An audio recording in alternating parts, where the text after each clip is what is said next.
Some of the content of Patriots Unfiltered may not be suitable for all audiences. Listener discretion is advised. The world's original podcast. Welcome to Patriots Unfiltered. Alex is with us. Yes. For what reason are we graced by your presence? New studio. I haven't seen What it yet. accomplishment did you have that you want to be on the show to talk about? Now I'd like to just read a brief passage, which I think Alex especially will The find gospel interesting. according to Deuce. No, this is good. This is good, though. You're Richard Seymour.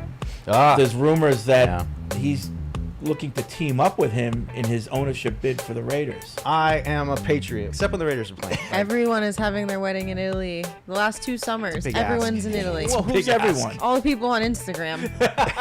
The gymnastics. I mean, I don't want to make fun.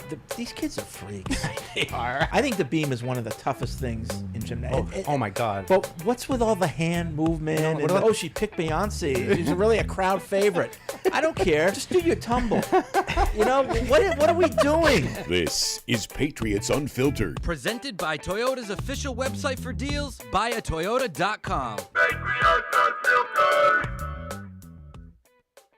Unfiltered. It is Tuesday here at Gillette Stadium, and we're sitting here in our new studio that we launched last week. But this week we have our furniture that it's more permanent furniture, so I'm not sinking down like quicksand anymore. And we have Paul and Evan, who weren't here last week. So now Makes it the first real show. now we really feel complete. Although Deuce isn't here, Alex is here, Matt's in the booth, Jordan's back operating the cameras. Paul, Evan, what do you think? Your first look? I'll let you go first. I'm uncomfortable. I feel like both Paul and I are in the same boat of change is our nemesis. Yeah. It just in life in general. So I like the look of it. It looks great. Very well done. It will take some getting used to. Yeah, because we're not high up and Yeah. elbows Yes. on the I will say that everything around us is fantastic. Yeah. And I got a chance to see most of that stuff before today. We were in bad need of a facelift, so we needed that. I think it looks great visually. It's going to take some getting used to sitting like this. sitting like this, Yeah. like you're in your living room. Right. I mean, like, Except I'm you can't working. With a Spread. microphone in I'm front working. of your I'm face. doing a radio show, Yeah. not like, Right. taking a break. And Yeah. I know everybody thinks that we just sort of, we take a break from work when we have lunch during. Well, we all PU. agree that it's the best part of the work. Right. So there'll be no more lunches, obviously. Why not? What do you mean? We got a coffee table. I can't. You've never eaten on a coffee table before? I ordered point, food. yes. Did you order Yeah. food? Did you I order did food? not. I did. I I got did chicken not. fingers. You got chicken tendies? Yeah.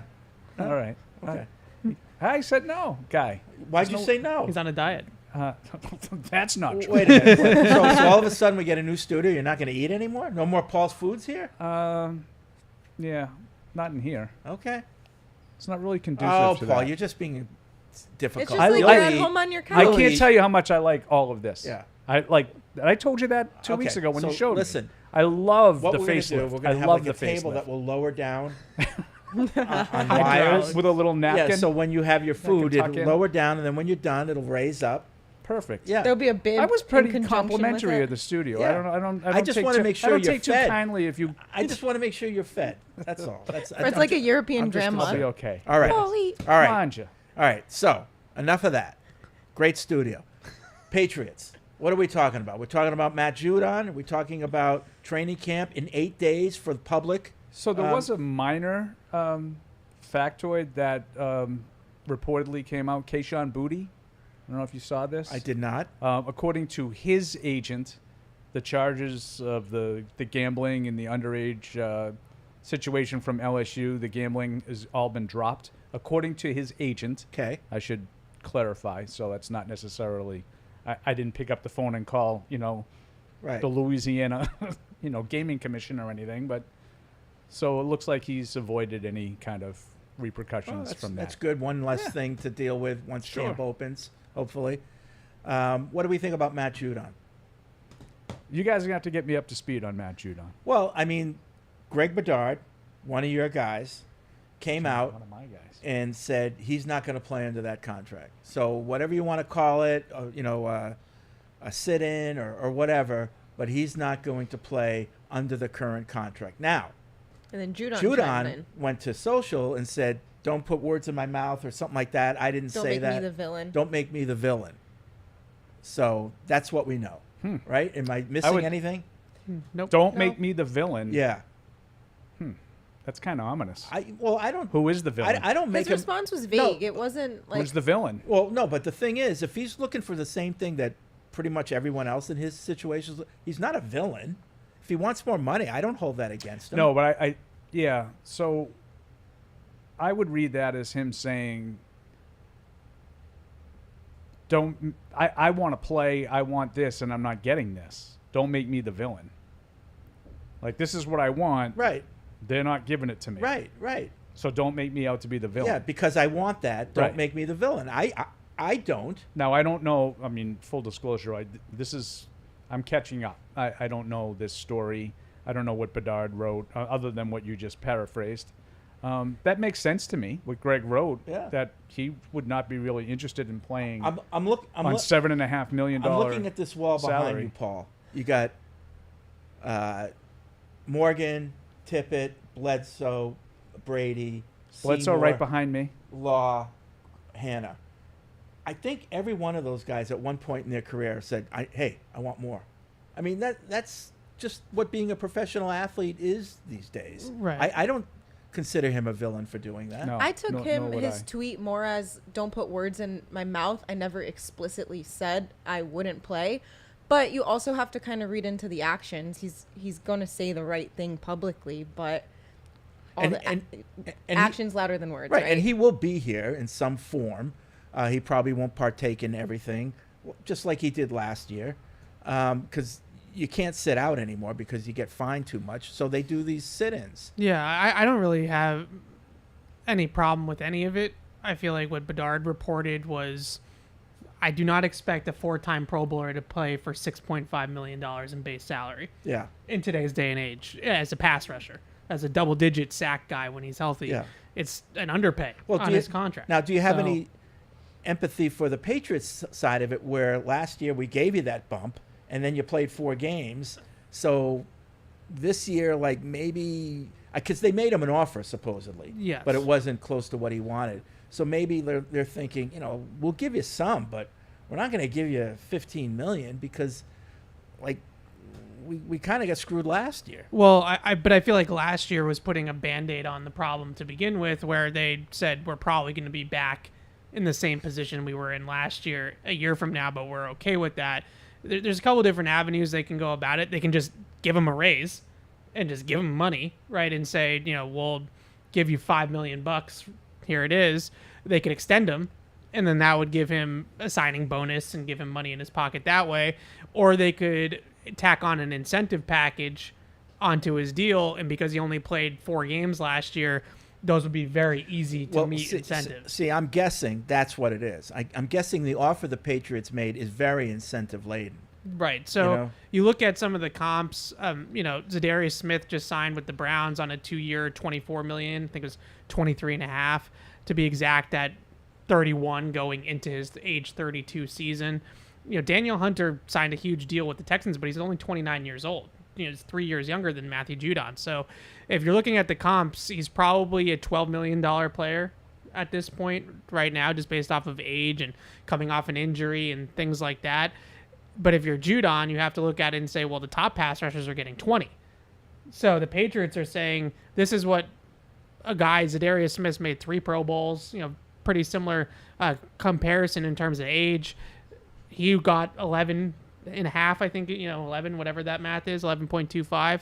So that's what we're going to pay you. If you're Matthew Judon, you're going to say, that's not even top 10 pass rusher money, and I'm a top 10 pass rusher. So I think that's where the gap is right now between the two sides. Well, go ahead. I'm sorry, I was just going to ask what he's supposed to make this season as things stand now for just I guaranteed think money. it's like 6. So he's $6.5, due 6.5 in base salary, and then like $1 million's tied up in workout per game roster bonuses, things like that. So he'll get all of those. He's going to be on the team, so he's probably going to make about 7.5 this year. So if you're the Patriots, do you say we'll put a incentive package onto your deal that's worth $5 million to get you up to that $12 million mark, and all you have to do is play 5 games because you only played 4 last year? Well, I have an idea to get the deal over the top and get it done.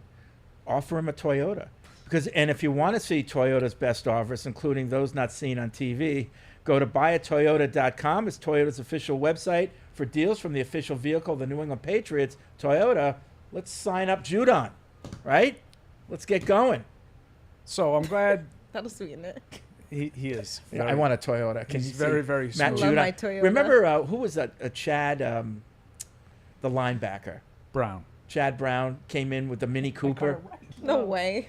Yeah, he this big guy, and he drove around in that little Mini Cooper. They must have had to customize the seat for him. Yeah. The guaranteed money, though, I'm glad that Alex brought it up, and Evan, you sort of echoed what I've been saying. Like, there's been a lot of people saying, well, you just got to give him some guaranteed money. He has no guaranteed money. There's no guaranteed money in the deal. Like, well, is he going to be on the team in 2024? Once he starts the if he's not on the Patriots, he's going to be traded. Right. He's not going to get cut, right? Right. So that's guaranteed money. Yeah. You know, whatever it is. And I'm not suggesting that he's paid well enough, but like this whole notion, and they were talking about Godshaw and these other guys. I'm like, well, you just got to give him some guaranteed money. Yeah. I don't think that it's as simple as that. They want more money than they're scheduled to receive, and they want security. They want right. money for a number of years. What I would wonder, to me, the big question for Judon specifically would be, do you identify him as another one of these guys that you want to extend and keep around as part of your nucleus? Or, given his age, do you say, maybe we'll give him a little bit more money to wet his beak this year, but we're not going to extend? Yeah. So, because that makes it a little bit trickier. I think they have plenty of space. They have plenty of flexibility. I would just get him up to $15 million and call it a day. Now, if that's a combination of what Evan's talking about with incentives, or just giving them say a $5 million bonus or something. You know, they've done. I mean, that would be a large one, but they've done things like this in the past with various guys. Yeah, I think. James Pettigrew, the most interesting Patriots fan in the world, writes in, what else are they spending the money on? I mean, the studio. That is a good point. I mean, a lot of people, are talking about how under the salary cap the Patriots are right now, and they've got the money to spend, and that's true. But I think you don't just spend it. You have to be reasoned in how you spend it and what precedent that you're sending with players like that. So, next year, if it's somebody else like that, did we set a bad precedent by just handing them $15 million?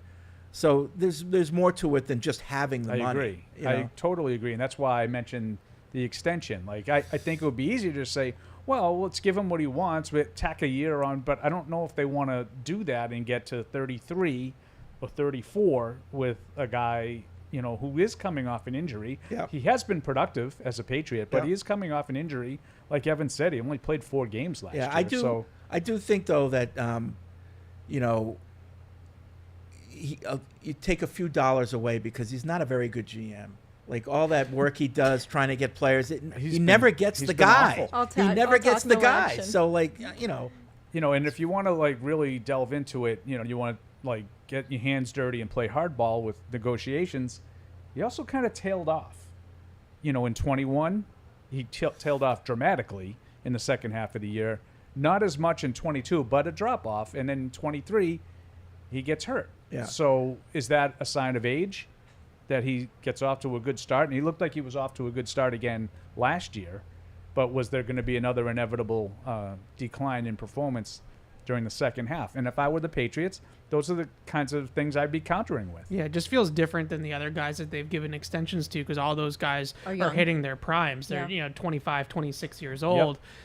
Besides, I guess, maybe Hunter Henry, who's late 20s, maybe 30 at this point. He's a little bit of an outlier, and he was in a unique spot being the only tight end on the roster. Right. I mean, there's no doubt that he makes the Patriots a better team, Matthew Judon. Without him last year, especially without blitzing, their 4-man pass rush was, I believe, 29th or 30th in the league in pressure rate. They basically had to cook something up to get pressure on the quarterback once he went out of the lineup. It hurt Uche. Certainly, I think, felt that as well, that he was getting more attention. He was getting more of those top matchups and things of that nature. So he's a valuable piece for them. I just wonder with an extension, are you getting yourself into Paul's point, 33, 34 years old on a rebuilding team? Is that really what they're trying to do? And I think the same can be said for Godchow, who I think is in a similar boat as Judon at Not this just point. Godshot too. Well, like you're right, it's the two older guys on the defense, but I think John Jones is in a contract year. Dietrich Wise, these are the elder vets of that defense, so clearly a pattern here. Yeah, Dylan in Nashville has a lament that a lot of fans have. He says, I don't get why players who hold out get new contracts. Judon and his agent made a poor business decision and signed a bad contract for him. If it were the other way around, the team can't say you're hurt all the time, so we're not going to pay you. This is how business works. Sometimes you make good deals. Sometimes you make bad deals. Play for the millions of dollars you signed for. Not quite. I mean, It's actually wrong too. Like, Yeah. When you get hurt, he got paid last year when he got hurt. But if you get hurt going forward, you're not getting paid anymore. Yeah, it's not guaranteed. That's the thing. It's changed a little bit. The better players are getting more and more guaranteed money, which protects them from being cut and when they're hurt and all that. But, NFL is one of the few sports that the contracts aren't guaranteed. So the only leverage that players have is to sit out. As we've seen, a lot of players use that leverage. And again, this goes back to the whole villain thing. I don't begrudge Judon for doing that. And it's up to the team to say, okay, do we think he is of more value? Are we willing to pay him? And they can part ways. They can trade him. It is a business decision at this point. But I don't think anyone, either side, is a villain in any of these things. I don't either. I would like some clarity on that, because I do think you could look at it two different ways. Like, don't make me out to be the villain. They're the villain. Or, like, I'm just trying to get fair market value. There's no villain here. I don't think there has to be a villain on either side. I mean, Business is sometimes business. sometimes teams are, don't do the right thing. Sometimes players don't do the right thing. But I think in this case and in most of these cases, it's just business. It's only business. And if it was just business to me, I would look to trade him.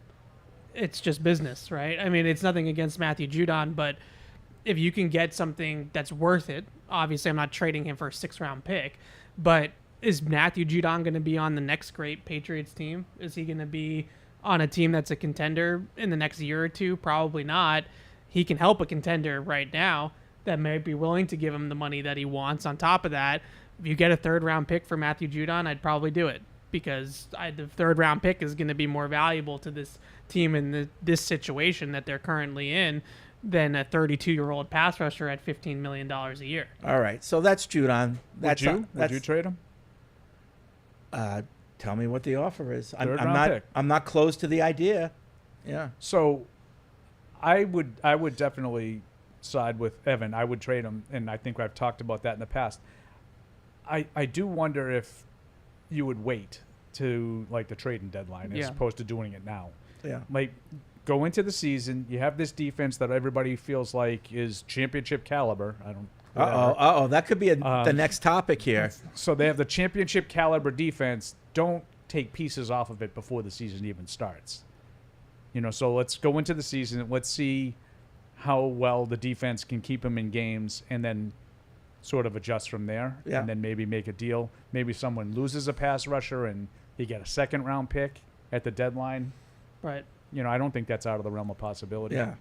Yeah. I just feel like you also open up opportunities for a Keon White, maybe a Josh Uche to play a more every down role and see what he can do in that capacity versus just playing on 3rd downs. They need to get to the point now where they're turning the roster over to some of the younger players, and defensively they're going to be playing a lot of veteran guys, as they should, because it's a championship caliber defense. So you got to have them all out there. But at the same time, I do wonder if there's a trade there. Like, to Paul's point, the deadline might be where you have the most leverage. Do you think how the Patriots are playing up to the deadline makes a difference? Like, if they're all of a sudden, wow, this team's a little better than we thought they are. Well, then I would keep them. Then right, so that affects your decision. Yeah. Right. A couple of Paul's guys were on TV last night, Tom Curran and Phil Perry, and they were talking about their I have a stable of people. their outlook for the season, and pretty much everybody on the panel was Trenny and one other guy who does their betting show. I forget his name. Tom Giles? Yes. 5 or 6 wins. That was pretty much the consensus. Curran said that? Yeah. And he's saying in the 6 wins mixed in are some feel-good wins that maybe, a late win against the Bills that give you hope for 2025. I can't argue with that. Like, I can't go in and say, only 6 wins. I think how does it look makes a big difference. But if you finish the season with 6 wins and Drake May is your guy going forward, I consider that a good season. Believe it or not, folks, I know a lot of you think, the Patriots have a chance to go to the playoffs. I just want baby steps right now. We're starting from scratch. We just want progress. Yeah, we're starting from scratch in so many areas. The only way that they make the playoffs or have that kind of season is if Drake May's C.J. Stroud. Right. If he comes in and that can happen, but I want to be realistic. Yeah, it's totally fair. I mean, I think their ceiling is probably around 7 wins. That's if they peak out, with assuming that he's not C.J. Stroud and he's not Rookie of the Year in the NFL and doesn't have that kind of season. I think 7 wins is probably the most realistic thing. That's terms if of he a doesn't ceiling. pan out. If he doesn't. No, do if that? they just have that's a ceiling. If they have a kind of a pedestrian season, Right. I think that's their ceiling. But I think their floor is probably 4 or 5 wins again. Floor, but so if May is C.J. Stroud, that's their ceiling. Their schedules are really difficult. Yep. So they're going to, in order to get from my ceiling of 7 to 10 or 11, they're going to have to hit some injury luck or some sort of thing There's going to to go be their a quarterback that goes down. There's going to be a big key player that goes down and changes. I mean, we saw it the last couple seasons. Sure. A couple years ago, they almost 22. every week. Right. If they have It a was a backup schedule like they quarterback. played in 22, Yeah. where they're playing 6 straight backup quarterbacks, then okay, yeah, maybe I would increase the ceiling from 7 to 10 or something like that. So one thing I'm thinking, Paul, we'll put a fridge in here with the Diet Pepsi. I think that would be wonderful. Yeah. Thank you. It's a good idea. Okay. Put a Drew Fat No, head on the side. I think 'Cause I break my I mic. think reasonably 5 or 6 wins. That's the reasonable answer. Yes, it could go south. I do think there is that possibility you could go over that, and of course we're all hoping for that. But a lot of things have to fall in place for that. And I'm including the defense being as good, if not better, than last year, because again the schedule's a little bit better. So there was that run last year that kept the points down when you're playing Gardner Minshew. I think there was a run of 3 or 4 games where the defense didn't give up more than 10 points. Problem is they couldn't score more than 7. So they lost all those games. If that happens this year and Drake May is a competent quarterback, those losses could turn into wins. And now maybe you have 8 wins on the season. I don't know. So I think depending on how May is and if the defense is like it was last year, the ceiling could be raised. It could be raised. Yeah. But again, a lot of things have to fall in place for that to happen. Yeah, I would say a lot of those things that we're talking about falling into place happened last year, and they still went 4-13. But you can. They didn't get Rodgers twice. They didn't get even Daniel Jones. But they didn't get. But Anthony so Richardson. take last they year's played. team. They played a lot of I know, backups but- last year. Right, but take last year's team, the same schedule, the same games. Insert Drake May as a competent quarterback. How many more games do they win? 1. I I just don't think they were very good. They weren't don't. very good, but if you insert But they a weren't very good specifically on offense. I think they would have I think you could argue that they would have won at least one of the Colts-Giants game. Yeah. Those 2 games. Maybe even give them both of them, so you say 2. Yeah, Okay. that's probably more fair. So now you're up to 6 wins. Yeah, I mean That's why it's called a ceiling. Yeah. he's going to have to be, in order for them to break through the ceiling, he's going to have to be the offensive rookie of the year in Well, the NFL. and as, Now, that he's going to have to that be would be one totally of the best different. players. and as we see with That would be totally and as different. we see with C.J. Stroud and all the good quarterbacks, they raise the level of the players that are around them. And that's why if Evans, that comp is C.J. Stroud, Rookie of the Year, MVP votes and whatnot, that lifts everybody. Right. Correct. So if that happens, then the ceiling is higher than 5 or 6 Yeah. wins. Yeah, So that's what we hope and pray for. I mean, Yeah. absolutely. I'll just settle for a good, competent quarterback who shows promise. Yeah. Inside the NFL, I don't know if we talked about it last week, I forget, but Bill Belichick is going to be a permanent member of that show. What station? Oh, that's on the CW. CW right? now, but to me that's the best fit for him. It's definitely better than him being in studio on Sundays or the Jimmy Johnson, Terry Bradshaw type role, or even on games, live on games. I know he's going to do the Manning cast, I think, a little bit. I haven't seen that show in years. Is it still kind of like a run around, a recap of the week in Same the as NFL? it's always been. Yeah. Yeah, and I feel like that's the best forum for him. It's like the NFL 100 thing that he did with Brady. Yeah. And, just letting him sit in a studio just like this and talk about football, but not putting him into a game or a studio show on a Sunday pregame where he says, you have 2 minutes to give your take, Bill. You don't want to do that. But if you give him a little bit of a long runway that he can just kind of wax poetic about football, which is what that show is, then I think he'll do pretty well with it. All right, 855-PATS-500 is the Ace Ticket Hotline. Web radio at patriots.com is the way you email us. Let's go to, okay, so this, there we go. It's the first time using this wireless mouse here. Let's see. Can you hear me? Let's go to Bill in D.C. What's up, Bill? Yes, I did some Bill. research on. Yeah, can you New hear me? studio, same problems. Bill, are you there? Oh, Bill Yeah, hung can up. you hear me? Oh, there he we is. got him. Hey, Bill, what's up? So I did some research on quarterbacks that started and didn't start as rookies. Wanted to share it. Okay. So I looked at the 30 top quarterbacks in the modern era, according to Pro Football Reference. So they have a career weighted approximate value. What top is like Tom Brady and Peyton Manning. The last one, the 30th, is Steve McNair. Seemed okay. So of those, 10 of them started as rookies, 20 of them didn't. Only things I found, one, there was no meaningful statistical performance between those two groups. They both did equally well, like on average.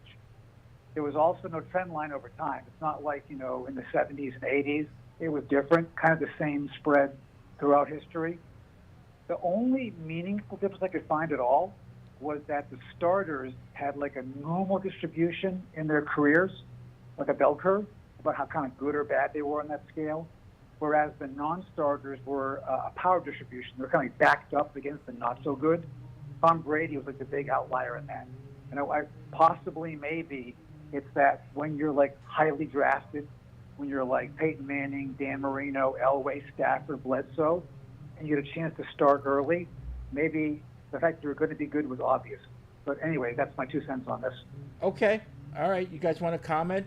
Mine is that Bill has a lot of time on his hands, but other than that, Yeah, without knowing what the 30 quarterbacks, I would say that he said that modern era, and it's all the same. I don't think it's all the same. I think a guy like Steve McNair and Bledsoe, as examples, are not in the same era as this. by the way, Zach Bryant is here. They're getting ready for his concert. So Actively doing if a you sound hear, check if you right hear now. any music in the background, they're doing. We give him a little extra. They're getting give you a little extra today. Yeah. So I do think that there are, and I've always said this, I think it's case by case. I think to just say you shouldn't sit because you don't need to sit is wrong. I personally think I would rather my guy play, but I don't think it's wrong if you say he should sit because he's not ready. I don't think that's wrong. I think you have to look at it individually, case by case. In recent memory, Mahomes, Jordan Love, Aaron Rodgers, we're talking about in the last 20 years. Yeah, those are guys that sat and had a lot of success. There is almost overwhelming the amount of first-round picks that play right away. But I mean, there's very few that sit anymore. There's very few that sit, and the ones that sit usually are behind an established playoff caliber quarterback. And so there's no urgent need to get them out there. Right. Listen, I'm on record. Drake May will be the starter on week 1 for this team. Yeah, you've been all in on that. To me, there's no. I'm just hoping that someone's telling you this, Like- because every once no. in a while, Freddie, you have No sources. one's telling me this. Every And once like in a you while, said, you get Paul, a call on the bat phone. if there's a reason, get that. if there's a reason why the guy needs to sit him. But if the reason is, well, that's just my philosophy, quarterbacks. Yeah, that's my point. Then, I don't like then that. I'm out. He should be playing. there's no better way to get better at anything than by doing it. I'm sorry. I mean, if we go out to training camp next week and we see Drake May, having problems, clear, obvious problems, getting out of the huddle, establishing communication, getting the team set. Yep. He's not ready. Right. And we can see it. These are obvious things that we can see. I don't expect that based on what we saw in the spring. Yeah. We didn't see any real signs of that at all in the spring. And we'll have a good comparison because Jacoby Brissett's an established veteran who should look like he knows what he's doing. So if there's a difference that way that, Brissett looks like he knows what he's doing and May doesn't, okay. But if they look the same, he's ready. Yeah, but I also think you have to factor in a little bit what's going on around him. If the offensive line continues to be a mess, then you do have to think twice about putting a rookie quarterback who is trying to improve footwork and mechanics and things like that. You don't want to put him into that fire just yet. Maybe you give it 4 weeks into the regular season. But do you just really to see how think it that, settles. once we get to late August, that the offensive line's going to look like that? I mean, it might on week 1. It might, yeah. No, but do you think it will? In August or late August. By late August, will the offensive line? What do you think? Do you think it'll be a hot mess, or do you think they can manage? Probably somewhere in between. Okay. Like, I don't think it's gonna be a hot mess because coaching wise, they should be pretty well coached. Better. Do you think it was a hot mess last year? No. Okay. Then I don't think it'll be a hot mess. Yeah. What do you think? I don't think it'll be any worse than last year. I think it could. Listen, there were communication issues, but there was coaching issues. And there were. I was about to say. Yeah. Some of those issues were due to coaching. Well, injuries. It never worked. It never worked with Adrian Clem. No. From Jump Street, it did not work. It did not. To take out the leave at the end of the season, it wasn't working from day one with him. So, in that respect, you would think that Scott Peters and Alex Van Pelt are going to be in a much better spot to coach this group. Both just being on the same page together and also coaching the group in general, but they have major question marks at tackle. Major. I mean, Chukwuekorfor was not necessarily a starting right tackle, and now they're asking him to play left tackle. So that's going to be a big question mark, and this team's got some pass rushers on its own because they're only practicing against the Eagles one time. Right. So we're not going to have a ton of joint practices, but assuming he's out there, if Matthew Judon's coming off the left side and he's untouched and he's dancing out there because no one can get a hand on him, that's a problem. And I don't know if you want to put your rookie quarterback without a blindside protector that can hold his water. You can't keep him in a bubble either, though. It's never going to be a perfect situation. And no, it's never going to be perfect. I agree with that. It's never going to be perfect, but there's a line. And at some point, I would just like to see it in the regular season, maybe. Yeah. Well, if this team is if there's any similarities between this team and Bill's team, and it's that bad at tackle, you'll see them make a move. Again, don't look at what they say. Look at what they do. They'll have to make a move. Yeah, that's what they did last year. Right. But those are the moves that you're going to make. But also, at this guys time. got You're going to hurt. get Tyrone Wheatley and Badarian Lowe. Right. Yeah. I mean, you're not going to make a move and get Anthony Munoz. But at the end of the day, was the line that great? No, I'm sure PFF wise it wasn't ranked very high in the league, but it wasn't totally incompetent. I don't think it was as bad as we probably thought it was going to be. They were dead last in pass block win rate last year by a country mile. Okay, and I think they're ranked 28th now by your boys. Yeah, I mean, in terms of the projection going into the season, the biggest thing with the line to me is figuring out where you're going to play Mike Onwenu. Like, is he a tackle or is he a guard? You got to make up your mind. I think they want him to be a guard. Can I play devil's advocate? I know that's really out of character. Oh, you never do that. That's Go really ahead. out of Yeah, character go ahead. for me. Yeah. I get it. Yeah. So, 2 years ago, the line was a problem. Matt Patricia was the offensive coordinator. He was the offensive line coach. We all said he has too much on his plate. He's never been on the offensive side. But they fixed it. They went out and they got a real offensive line coach, an Adrian Clem, who went 8 years at Oregon without ever allowing a sack, and everybody gave him credit for it, and everybody was really excited about it. Right. And I think Evan's description of the Adrian Clem era is accurate. It never worked. It failed. It never worked. Yeah.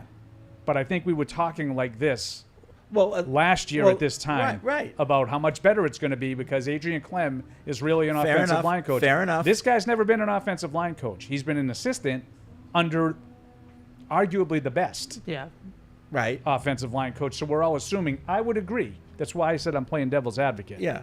I would agree. I'm feeling much better about Scott Peters than I was about But there's Adrian still a Klemm. lot of unknown. You're right. But you just don't know until you see it. And You're I right. don't think they have the personnel to just go out there and say it won't be a train wreck. Right. I just think the better thing about it right now with Scott Peters is that, to me, and it's just my opinion, Adrian Klemm was forced on Bill O'Brien a little bit.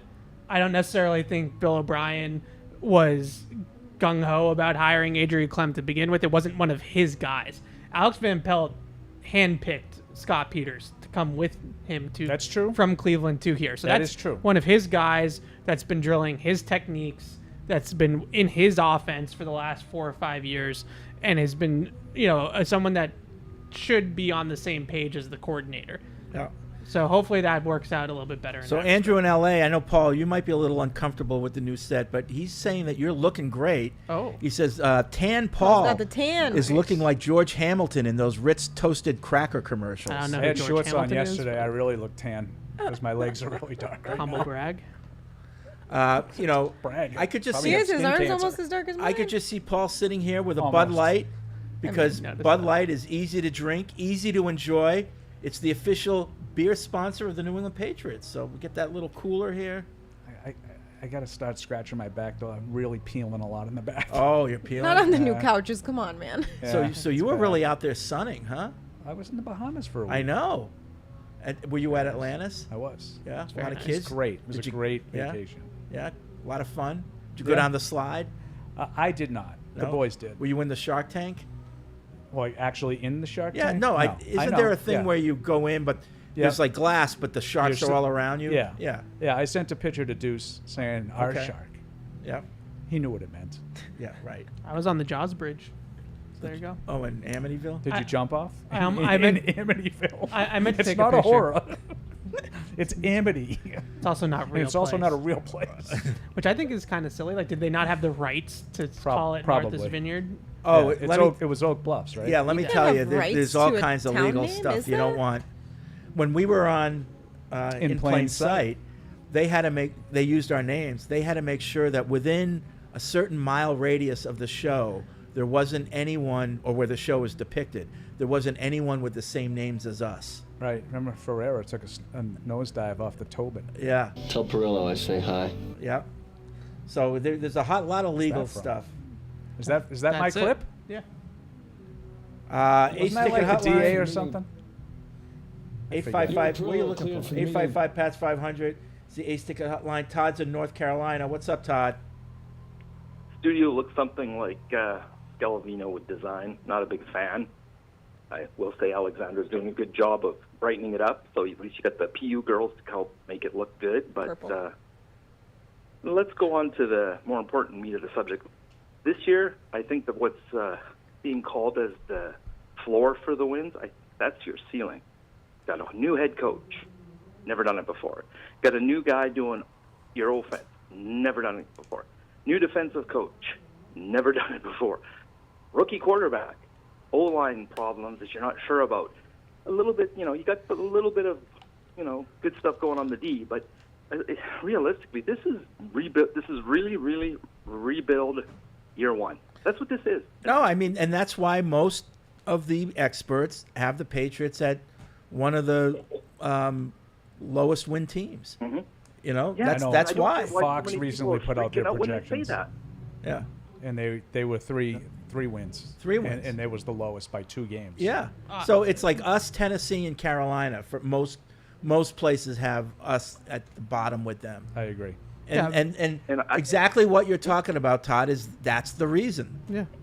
And I'm not going to be depressed when it happens because it's year one of a rebuild, really. But that other stuff when Bill was here was all kind of, I don't know if he was chasing records or if what was going on, but it didn't feel like a rebuild. It felt like, how can I get my wins type thing and fit them in there. This feels like a rebuild to me. So what do you guys, is it the same feeling for you? And I'll take the answer up there. Thanks, guys. Yeah. I wouldn't necessarily be able to argue with any specific thing that Todd just said because I think everything he said was probably factual. It's a fact. Yeah. I think that they did rebuild initially in 2020, the COVID year. Yeah. The roster was pretty barren that year. Now, clearly, he went out and signed all those free agents in 21, So that was the Band-Aid that he was trying to put on. You know, it gave him a little bit of a bump like Right. it does with most teams that do that, and then it fell back, and I agree with Todd. This, to me, is a reset, a restart of the rebuild. Yeah. Oh, it, Like, yeah. I think it's and I know we've had a lot of calls, a lot of comments, people saying, well, it's been 5 years. But Gerard Mayo's been the coach since January. January 17th, I want to say. Yeah. So it hasn't been 5 years for Gerard Mayo. Right. Right. This No, this is a rebuild. This is starting now. Yep. In my view. Yeah. I agree with Todd on that. The only thing I would push back on what Todd said is the fact that Alex Van Pelt's never done it before. He's never called plays at a regular, every single game before. But Yeah. there's much more to coordinating than just calling plays. And he's That's been an fair. offensive coordinator in the league for quite some time.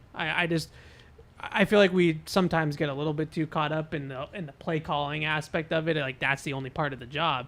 He's been game planning. He's been building tenets and foundational elements of an offense for decades. Since he started coaching. Yeah. So it's not that he's totally new to it. The other points that he made are all fair, and why we all kind of have them in the same 4 or 5. Maybe they eke out one more 6-win category. Right. Yeah, and I would just say, like what you guys have been talking about since last year ended. I mean, as bad as that team was last year, they definitely could have won a couple more Oh, games. yeah, So yeah. that's why I say the ceiling that's is the higher NFL. than 3. That's the before. NFL. That's not just the Patriots. I mean, Yeah. Yeah. yeah. But, like, it's rare that you see a team that is so devoid. It's not like the 76 Bucks are walking in and they have no shot any game they play. The Patriots will have a chance to win all their games.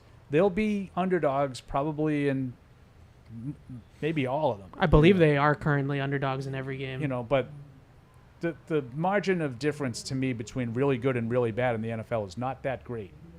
I know that sounds silly, but it's good season not to that shock great. the world. We're gonna shock the world. We'll see. like the Red Sox, Freddie, your boys, your fun Listen, bunch. They're playing well. Marky Mark and the fun bunch. Playing well. Although I was one of the first on the You were on bandwagon it. to You say were that on they're it. a fun team. Are you off? No, I'm not off. I'm Wouldn't not that have off. been funny? But I'm seeing a couple chinks that other people aren't seeing. Like what? I definitely have They're my concerns, plateauing? but I tend to look at that. Plateauing a little or No, going down? I see Hauk losing a little bit of movement from right to left. That slider. They're not The sweeper. Sorry, yeah. sweeper. We don't It's call it not. slider anymore. It doesn't seem to have the sharpness that it had earlier. So it's all about workload. These guys have already it could- established their career it- highs. it could- Crawford, Yeah. Hauk. Although I think I have Those severe two concerns especially. about those guys, Yeah. and I think the bullpen is getting worked into the ground. Yeah. Which you're already seeing a lot of these guys on the DL. Martin, Slayton are on the DL now, I think.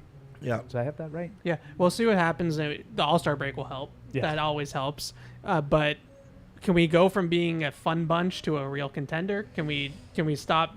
Well, that's up to Craig Breslow. Right, Yeah. but it just feels like I kind of feel the same way sometimes about the Patriots, but I can be realistic about where they're at organizationally. The Red Sox should not be the Kansas City Royals. They're not a fun team. They are a big market ball club. But, It's you not- know, like, it was They fun. can be fun. No, they can be fun, but that shouldn't be 2013, they all the had the ceiling. Is beards not. and Oh well, they goofballs. had a fun season. But you know, No, like they should be like a lot of contenders. I see. I'm not as hard on the Patriots ownership. I mean, the Red Sox ownership as a lot of people are, because it seems to me like, yeah, they didn't get some of the top guys. They didn't get Ohtani. I don't even know if they were going after him. But you know, over the last couple of years, they brought in guys like Trevor Story, who's hurt. They brought in like at least 2 other big name free agents who are hurt. Yeah, but Trevor Story is a big name free agent they brought in who got hurt. The other guys, they got guys that no one else wanted. Well, That's the only one. Like the Yoshida. no, not Yoshida. Yoshida, they were roundly panned the for other guy- signing, and oh, by the way, he stinks. The Except for one night in New York. who was it? GML. That was a fun. What's- That was a fun. Fun game. game. What's the pitcher's name that got hurt right away? Giamelli or what? Yeah, Giolito. Giolito. No Yeah. one wanted him. Hurt. He was one of the worst starting pitchers in baseball last year. I thought he was pretty good. He was like 5 years ago for the White Sox. Yeah. But he's been hurt. Yeah. The point is just Well, he's been ineffective. Now he's hurt. I'm sorry. it's been a fun first half of the season for the Red Sox. Yeah. But now for me to take them seriously, we have to go from fun to actually No, building sure. towards And in order to something. do that, they need to add to the roster. They 'cause need this, to- That's right. This roster cannot play better than it played. But I think though that the Patriots ownership mentality going into the season is we've got a lot of injuries to key players. We're not going to be that good. And I think they've been taken by surprise by how good they're doing. Not just us, but I think ownership was. And I think they're just a little bit slow to the table about, okay, this team is They worth... might be a little upset about it. Yeah, well, maybe. This team is worth investing in. I think they've just been a little bit slower than the fans are because we all, like, let's go. Well, but some of I that's think 'cause they're they're looking at this a looking little at a bit more, spreadsheet. Right. with calculation tied to it. We're just emotional. Well, for some You know. reason, people thought when they were playing 500 that they were overachieving. They're overachieving now, Right. at 11 games over 500. But for the first 2.5 months of the season, they played like everybody thought they were going to play. Yeah. They're going to win some and lose some. And then they started just winning them. Yeah. Like I want to say they're like 17-7 in their last 24 Yeah. games. I mean, that's better than Yeah.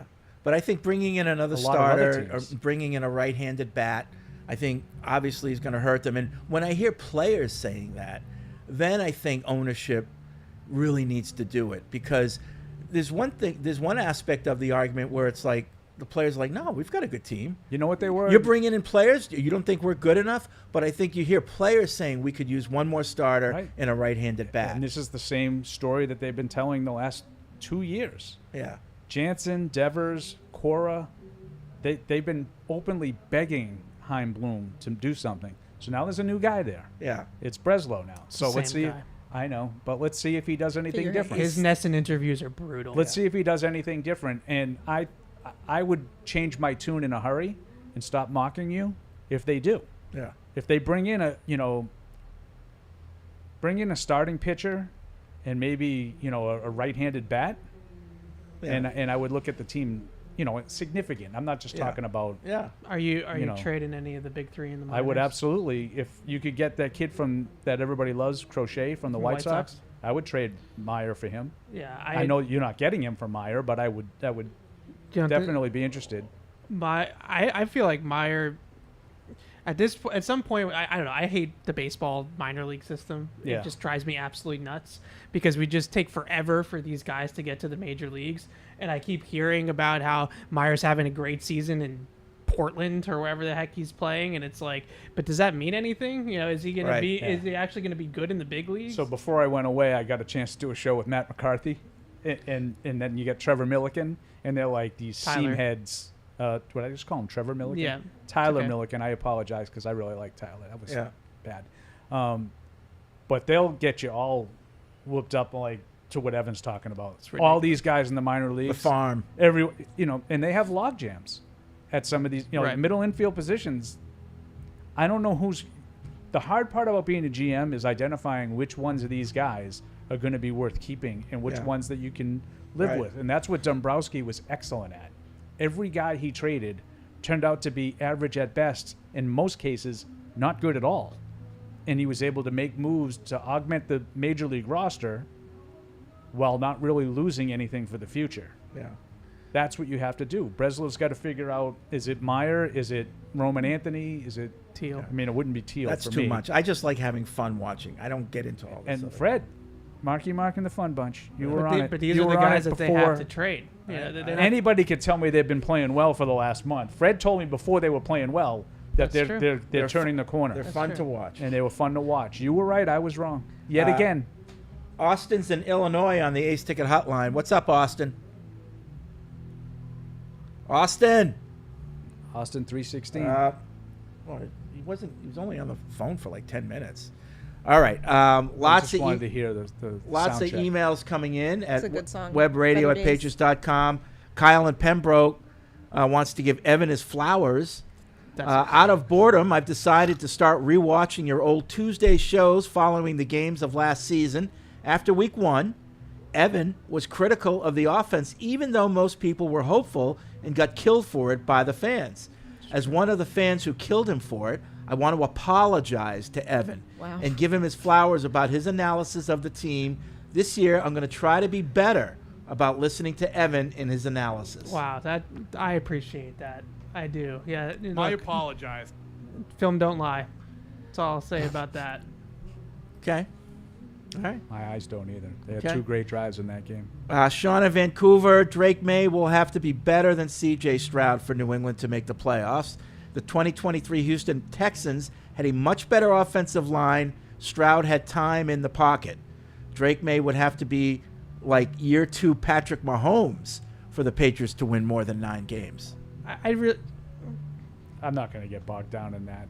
But did C.J. Stroud make the line look better? Because quarterbacks can do that too. I think that. The notion that the 2023 Texans were this wagon that just were waiting for a quarterback that was competent I just don't understand. I would that. agree. They had a better offensive line. A little bit. Tunsil and Shaq Mason alone make it better. Tunsil makes it better. But I feel like the Patriots have guards that are on. I don't. Same. Yeah, I mean the 2 left guards were among the lowest ranked in football last year in pass blocking. So I think that was an issue. But I'm with Evan. The guy I always throw out there is Nico Collins. Nico Collins suddenly now is Jamar Chase. Yeah. And I think that's C.J. Stroud, not Nico Collins. Right. Elle from Wisconsin, I've been listening to a bunch of talk radio, not just you, but all I can say is that I can't wait to have 5 Hall of Fame players on the O-line so we can see May finally play. Good point. Good point. Okay. Because it does seem like some people on radio aren't going to be comfortable having May out there until we have the Dallas Cowboys offensive line of the 80s. I think it's important to see how he performs behind less than ideal. I would just like a competent protection. offensive line. I'm not asking them to be the 1990s Dallas Cowboys. I'm just asking them to be competent. Can we see how it looks like for the next month before and see if it's at least serviceable? I mean, when's the last time, in your opinion, the Patriots had a competent 21. offensive line? 21. Yeah, they were good in 21, and Carmen Brasillo went with Josh to Vegas, and it fell apart from there. Now, they were a competent offensive line in 21, but that's all I'm looking for. No one's saying that they have to be. I know that they're being sarcastic, but no one's saying that it needs to be a top 5 offensive line in football to put Drake May in there. Can it just not be horrible? Like, can we be middle of the pack? Yeah. Tim's in Boston on the Ace Ticket Hotline. What's up, Tim? Hey, everyone. I was calling in to talk Sox. I'm glad you guys got to that. But looking at we just drafted this guy, Braden Montgomery, who's supposed to be a top prospect if he didn't get hurt. He'll take a while to come back, but our outfield of the future is looking really stacked. You have Abreu, Duran, Rafaela, and then, of course, Roman Anthony, Christian Campbell, and now Montgomery. It's really looking to jam up, and I think we can move someone like Roman Anthony to get like a real bona fide starter at the deadline. Okay. Yeah, I agree. Oh, you invited this. I know. I agree, but I actually called to talk Sox. Good, Tim. I think thanks for the call. Tim is saying what we're all saying, but to me, it's like I've been hearing about Red Sox prospects my whole life. Lars Anderson, Blake Swihart. I've been hearing about. I'll these go guys. back to Donnie Sadler. Yeah, like all of my life, I've been hearing about how they have this guy in the minors. But aren't there a lot of guys on the team right now that were prospects at one point? For the Red Sox? Yeah, Jaron Duran. Not really. Duran. Again, Jaron Duran is a lot older than you think. No, I know, but he started in the Red Sox system. Yeah. And they stuck with him. Yeah. He was a Rafael Devers. It was 2017, 2018. Devers, I would say, is. Yeah. Yeah, but again, none of these guys under this regime. I don't care what regime. It's the same farm system. No, it's not. They don't rebuild this farm system every time they have a new regime. They're all Dombrowski guys. So the guys that Bloom got are not these guys. Okay. That's my point. All right. So it's going to run dry unless they're good at it. Yeah, I mean, Mayer's a Bloom guy. He drafted Marcelo Mayer. Mayer, Anthony, and Teal are all Bloom guys, I believe. But all the guys in the major leagues were all Dombrowski. Right. Yeah. So it's just a question of. I thought Theo Epstein, that was one of his strengths, and he's still associated. He's not really associated with the Red Sox. He isn't? He's associated with the Fenway Group, the sports group. Okay. You don't think he has any input? Word is that he's looking to get into ownership. Okay. The ownership side of things. I don't think he has a lot to do with baseball. No. Oh, that's surprising. I Put figured it to my moles. Maybe some advisors. Maybe some advisory if they ask for it. Yeah. I'm sure he would, but we'll see. We'll see if these guys pan out. But they have to identify a good prospect that they're willing to do what Tim said to get a quality arm. That Garrett Crochet from Chicago, I think, would be absolutely worth putting a package of top prospects together to get. Who's a young, controllable, quality arm. By the way, since we're talking about baseball, I think we can bring this up. Oh, wow. home run derby. Am I the only person who kind of thinks it's boring? No. I've been out on home run derby for a while because it takes too long. Yes. I do like some of the tinkering they did with the clock last night. Yeah. And I did find it. I mean, the championship was compelling. Right. Once you get to that point. Yeah. Right. But it takes a long time to get to that point. And they've also taken a lot of time to get to this point where they limit the first round to 3 minutes. Yeah. It's 3 minutes per batter. Yeah. Which that's what it needs to be. Yeah, but they used to do the 10 out thing. It took forever. But, once you see, like, the first couple of batters, it's, like, all the same, and you just wait Fred's until the Food's end. here. Yeah, you just wait until the end. I don't like the clock. You don't like the clock. No, I liked it when I was a kid. 10 outs. Everybody gets 10 outs. It just takes too When long. we were kids, though, we were don't you super think? into it. I wonder how. I don't think kids are into Nope, it anymore. not even a I don't little think bit. they could care less. Didn't even know what was going on. The year that Josh Hamilton hit like 9 million home runs, that was pretty cool. And then the year that was in Fenway. Yeah. Right. That 25 was cool. years ago. Yeah, I know. That's going back to 9. But I really think, You know what happened right after other- that? I came to work for Fred. Other than like Pete Alonso, who seems to be in it every year, it's turned into the dunk contest where the big stars don't do it. Yeah, not a lot of people want to do it. Yeah. Because they say they claim it affects their Messes your swing. It probably does because you're swinging a different way, the different speed, the whole thing. I mean, would you want Devers to do it? I would, but I don't blame him for not doing Yeah, it. I would- Yeah, I wouldn't mind it. Yeah. All right, we're going to take a break. My food's here. Paul's, I don't know where it is. We'll be didn't right get back any. after this. Whether you're in the game or betting on the game, you'll need a game plan. DraftKings Sportsbook, the official sports betting partner of the New England Patriots, provides you with everything you need to build your personal betting game plan so you can get in on all the action while practicing safe bets. Visit DraftKings.com/responsible-gaming to learn more about all the safe betting tools DraftKings has to offer. Hope is here, 800-327-5050 or gamblinghelplinema.org. Must be 21 plus. Play it smart from the start. GameSenseMA.com. Physically present in Massachusetts. See DraftKings.com/responsible-gaming for details and state-specific responsible gambling resources. Isn't it time to get exactly what you want? Welcome to Red Hot Deal Days from Verizon, where you get your pick of our best deals. Like My Plan, where you can pick the perks you want and save on every one. For limited time, bring your own phones to a Verizon store and you can get My Plan for our best price ever. Get exactly what you want in your phone plan and only pay for what you need. Bring your phones to your Verizon store today and get My Plan. These deals won't last. It's your Verizon. What's up, everybody? Maddie here. Once again, throwing it back to our Pats from the Past series. Here's a snippet from the episode with Rodney Harrison. It's time for another episode of Pats from the Past podcast. Matt Smith, Paul Perillo, joined by number 37 on your scorecard, but number 1 in our hearts at least, Rodney Harrison. Hi, Rod. How you doing, man? Man, Good to I see am you. doing great. Good to be home. Good to see you guys, and looking for a great Patriots game tonight. How's it going with NBC, Rodney? You still love it? I do. I'm very passionate about it. I spent 12 years in the studio, and then the last 3 years I've been out at the field location and was just really extremely excited for Devin McCourty getting the opportunity that he got. NBC likes Patriot guys, and he's smart, and he's doing a wonderful job. Really proud of him. Before we started here, I was actually thinking about this. Here comes Rodney Harrison driving into Patriot Place, a drive that you are familiar with for many, many times, but you're in a different part of your life. I am. When you're driving in here, Rodney, what goes through your mind? Just so many great memories, just the opportunity to be able to come out here and play, and Coach Bill and Robert Kraft giving me the opportunity to come out here and really just be part of something special, and all the great players that I played with, but also, just riding over here with Tony Dungy. It brought up some great memories of us just kicking the coach's butt and just bonding together as a team, and just all those hard practices in the rain, in the snow.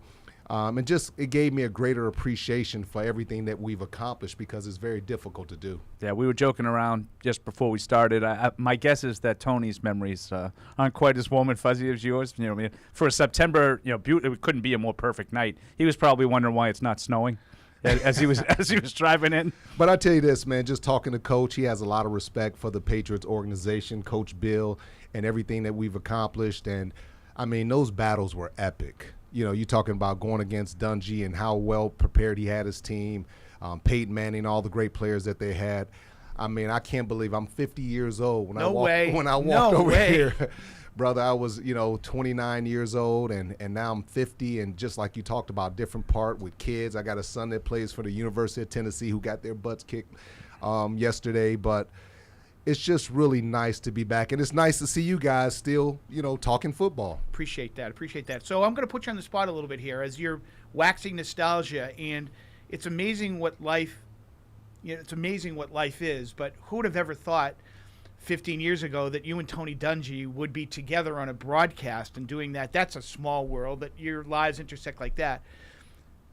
Do you have a favorite memory here at this stadium? Obviously, you won a Super Bowl in Houston.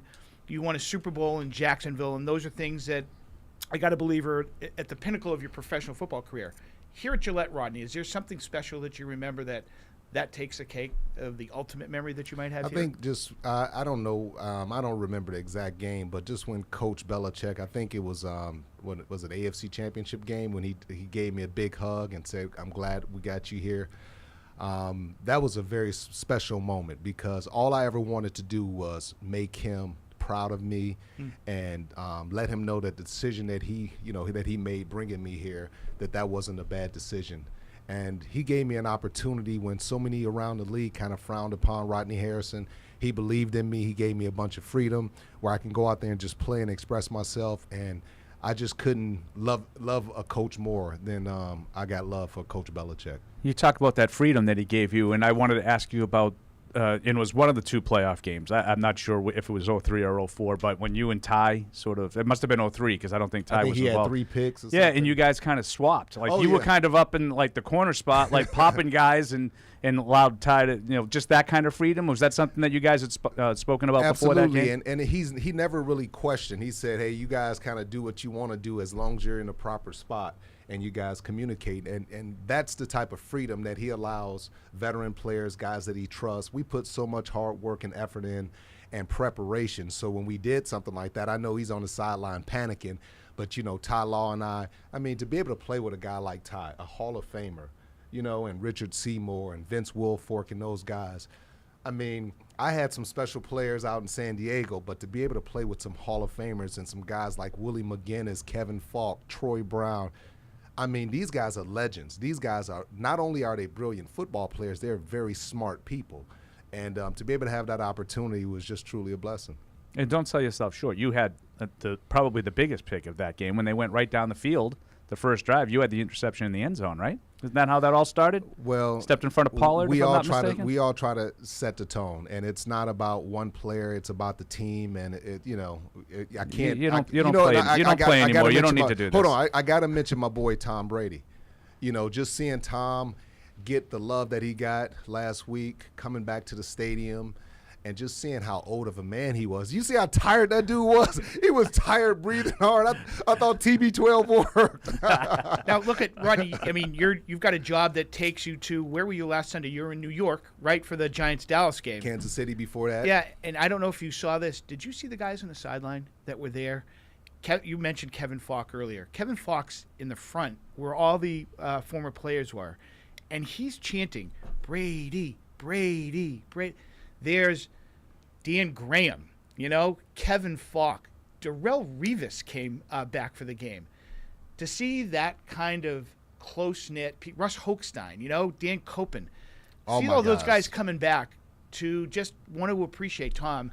That made somebody who's been here for a long time, made me feel good because that means it's important to these people to be there. And it also shows you how much of an impact Tom has had, not only just on the guys that he works with, as far as the offense, but everybody. I mean, Tom has made such an impact. When I came here, we used to have lunch together. We used to sit down and have conversations and just talk about life, talk about perspective. And I just see, Tom, 20 years later, you can see his personality. You see him smiling, laughing, and being the genuine, funny guy that we saw. Everybody else, man, is this guy a robot? Does he ever smile? Does he have any emotion? But now, since he's retired, he could take a deep breath. He's gone through a lot, and now, he's just living his best life. What has it been like working with Devin? You have mentioned you have all the former Patriots coming back. What's it like been a teammate with him now. Just very, with NBC. very, just a very humble young man, a guy that has such a beautiful future. I mean, he was a heck of a football player, great free safety. I think he was the best free safety that played under Belichick in the Patriots uniform. A guy that it matters to him, and you can tell with his preparation, the conversations that we've had. I try to offer him a little bit of advice, but just a family man, great husband. I'm just extremely proud. I never thought that NBC would give another Patriots safety an opportunity, so I felt really proud of that because I take pride in my job. I take pride in trying to do the right thing, being consistent. It's been 15 years, and people look, oh, what happened to you? You're not in the studio. Well, God had something different for me. I went from the studio to being on the field where I can interact with players, coaches, general managers, and just being so close to the game. And Devin's doing such a wonderful job in the studio. Come on, man. 2 Patriots doing Sunday Night Football. Come on now. Maybe NBC knew what a tandem that would have been. Oh my gosh! With the free safety like Dev, and then missed it by that the much old too. school strong, right? Old school strong safety. I definitely wanted his contract. Yeah. Oh yeah.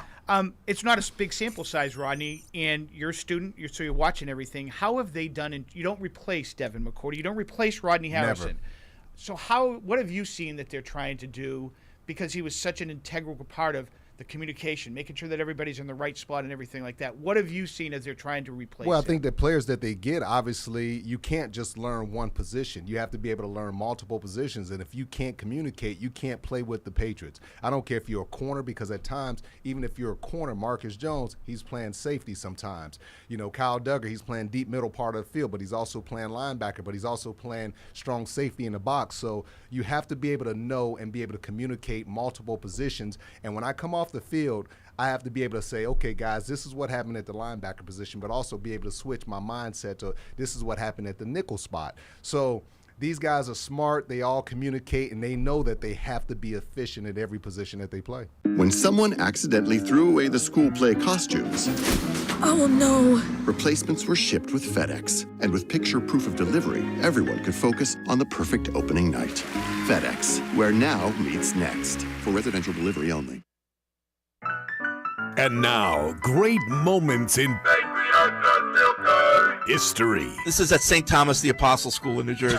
Ronald Robinson. Good Catholic school. He came back to class. Ronald Robinson. Was it a fight, or were you being No, what bullied? happens was there was always 2 groups. One group played keep away, and then the other group would play football. Probably shouldn't say it. One group was play football. So one time I was in the group playing keep away, and Ronald Robinson in the football said, "Oh, you guys are pussies playing that game." I guess we're just going to say everything today. So then it's realism. So then a couple weeks ago, it was opposite. We were the ones playing football, and they were playing keep away. And I said to them, "Oh, who's the pussy now?" So Ronald Robinson, who was tall at that time but thin, came.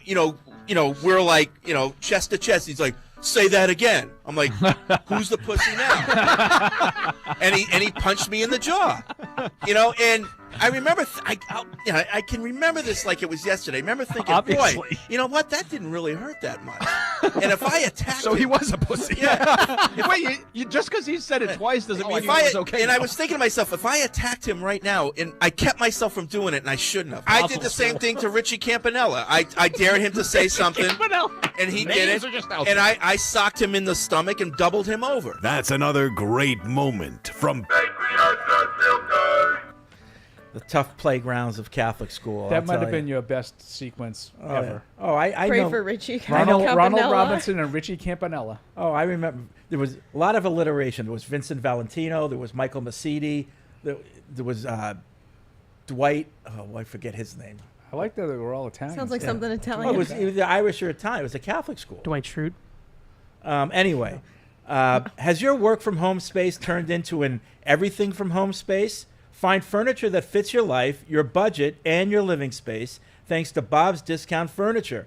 Shop tons of on-trend, small space-friendly styles like Bob's do-it-all dining sets, smart storage, and small footprint sectionals that can take you all the way from a midday meeting to happy hour in no time. So stop into your local store and multitask stylishly with Bob's Discount Furniture, the official furniture store of the New England Patriots. Who writes this copy? It's really hard. I agree. It's a difficult copy. It's always hard when Couldn't agree marketing more. people try to But give you reading the is hard. stuff to Bottom say line, and- if have a at-home office like a lot of people do, go to Bob's. You get everything you need. It's very clear that the people that write the copy don't know what it's like to read the copy. Right. And we could do better. All right. What were we talking about before? Brandon Aiyuk. Brandon Aiyuk. Oh, well, we have a couple things, not necessarily breaking news, but the Patriots issued a press release while we were talking about personnel changes in the personnel department. I don't know if Evan, you want to read those off? Yeah, so I mean, there's a lot in this email, or in this we got it in an email, but it's also on Patriots.com, so you can read the whole thing. But I think the two biggest highlights to me are, well, three, I guess. Macro's still here, so that's interesting. Director of player personnel still. He's the number 2 man in the front office to Elliott Wolf. Patrick Stewart, who we've worked with a couple times on some things on Patriots.com at the Senior Bowl Combine. Star Trek. He's been promoted to Director of Pro Personnel. So he's now on the pro side of things. And Alonzo Highsmith, who the Patriots hired from the University of Miami. Yep. He is now the senior personnel executive. So basically, if the Patriots front office was a ticket, we'd have Elliott Wolf, Matt Groh, Alonzo Highsmith, Patrick Stewart would be the hierarchy there. Okay. So that, and Cameron Williams, obviously director of college scouting. So that would be the top of the ticket, if you will. So a little bit of indication of how things have changed here. We wouldn't find that stuff out until November in the past. November. Or ever. Or ever, sometimes. Yeah. So, okay. Personnel department taking shape, or it's taken shape. They're just announcing it. Yes. So good stuff. Yeah. Yeah. Yeah, the only other name I would mention, and I'm sorry, I might butcher his last name, is Marshall Ohm, I think is how you say it. And his new title is Director of Football Strategy. So that to me sounds a lot like Director of Football Research, which is what Ernie Adams' old title was. Yeah, he's been here for a while, Marshall Ohm. Yeah, so I feel like it's Ohm, right? Yeah, Ohm. He I always thought it was Weem. Ohm. Maybe you're right. I always thought it was Ohm. Yeah. I wonder if he is when we say strategy, we might be talking about Ernie-lytics. It could be the data part of it. Yeah. Yep. I know he's a younger guy, bright kid. I met him a couple times. Yep. Yes. All right. Agreed. So that's that. And then the other part that we want to touch on is Brandon Aiyuk has officially asked to be traded. Correct, yeah. Mike Garafolo 10 minutes ago. 49ers All-Pro wide receiver Brandon Aiyuk has officially requested a trade after an offseason of unsuccessful attempts to reach an extension with San Francisco. So Brandon Aiyuk, not surprising. Sounds like he wants to go to the Commanders and play with his buddy Judon Daniels, but I'm sure the 49ers are going to trade him. Whoever. But that's going to be a hefty. You're going to have to give up quite a bit because the 49ers aren't just going to let him go, and you're going to have to pay him quite a bit because that's why he wants to go. Correct. So that's a tough one. I'd love for the Patriots to be involved, but do you think that the Patriots could say, "Hey, listen, we'll take Debo. Now you can pay Aiyuk"? Maybe. I'm not as interested in that. You're not as interested. No, I think Aiyuk, I would take Aiyuk. I think Aiyuk he's younger and he has a bigger ceiling at this point in his career. Yeah. But Samuel already has the contract, and I think he's on the way down. Yeah. So, but I love in Debo Samuel. I know you do. You've had a crush on him. I got a thing for Debo Samuel. I don't know. He just almost as much as Jaron Duran. What's wrong with Jaron Duran? Nothing. Nothing wrong with Debo Samuel. Every time I mention his name, you're like, oh, he's older than you think he is. Because people just think he's a kid. He's like 28. He's not that young. He's a kid in baseball terms. Yeah, he's young. Not He's really. young at heart. He's young at heart. Drives Young at around in heart. that Camaro. Fred knows him. Young at heart. Yeah. I feel the same way young about soul. Jason Tatum. What do we Fred. think of Brandon Aiyuk? He's 22 forever. In terms of wanting to go to Washington, and I know why, but I think less of that. Yeah. Right. So he played at Arizona State with Judon Daniels just to make sure everybody's on the same page with that, and they're obviously friends. So, But is this something that people have surmised, or has he actually said, "I'd love to play"? Oh with no, him"? he literally tweeted a screenshot of a practice rep of Judon Daniels' in Washington's OTAs that Daniels must have given him access to somehow. So it's very clear where Brandon Aiyuk would like to play football next year in Washington to play with Daniels. Okay. So we'll see what happens and there. The deadline for franchised guys to sign extensions was yesterday, and T. Higgins did not sign one. So we'll throw another wide receiver into that mix. Yep. Because he's probably not going to be back with Cincinnati next year. Now, he'll play on the franchise tag. He signed it. Yeah. But probably another guy that could be had if you want to make a big deal. T. Higgins did sign it. Yeah. Yeah, he'll play there in 24. I thought you said the deadline passed and he had for him to sign an extension. Oh, okay. So now so he will has have to play under the the one-year tag, Yeah. Yes. which I think makes him a valuable commodity. Yeah. It'll be interesting to see what they do with him next offseason because those types of receivers don't usually hit unrestricted free agency. You don't usually just let those guys walk for nothing. So if they tag him again and then tag and trade, at that point you at least recoup something if you're the Cincinnati Bengals in a trade. So for if him. you're the New England Patriots, so whether it's Aiyuk or T. Higgins or any other big free guy that all of a sudden becomes available, is your first round pick in 2025 in play, or you're like, no, I'm not trading that? I have to see Drake May. Yeah. If Drake May does, some reasonable facsimile of C.J. Stroud, I'd give up a first-round pick for one of those guys. Right, because we're ready now. We're ready. Like he's showing you that he's a good player. And Yeah. he needs talent around him, but he's a really good player. He's going to lift those guys. Yeah, and just remember, folks, when you give up a first-round pick, you're not really giving up a first-round pick. Sometimes you get the other teams, right? In a swap? In a swap? Well, that wouldn't be this case, but... No. Yeah, Cincinnati's not going to give you T. Higgins and a first-round pick for your first-round they pick. wouldn't? No.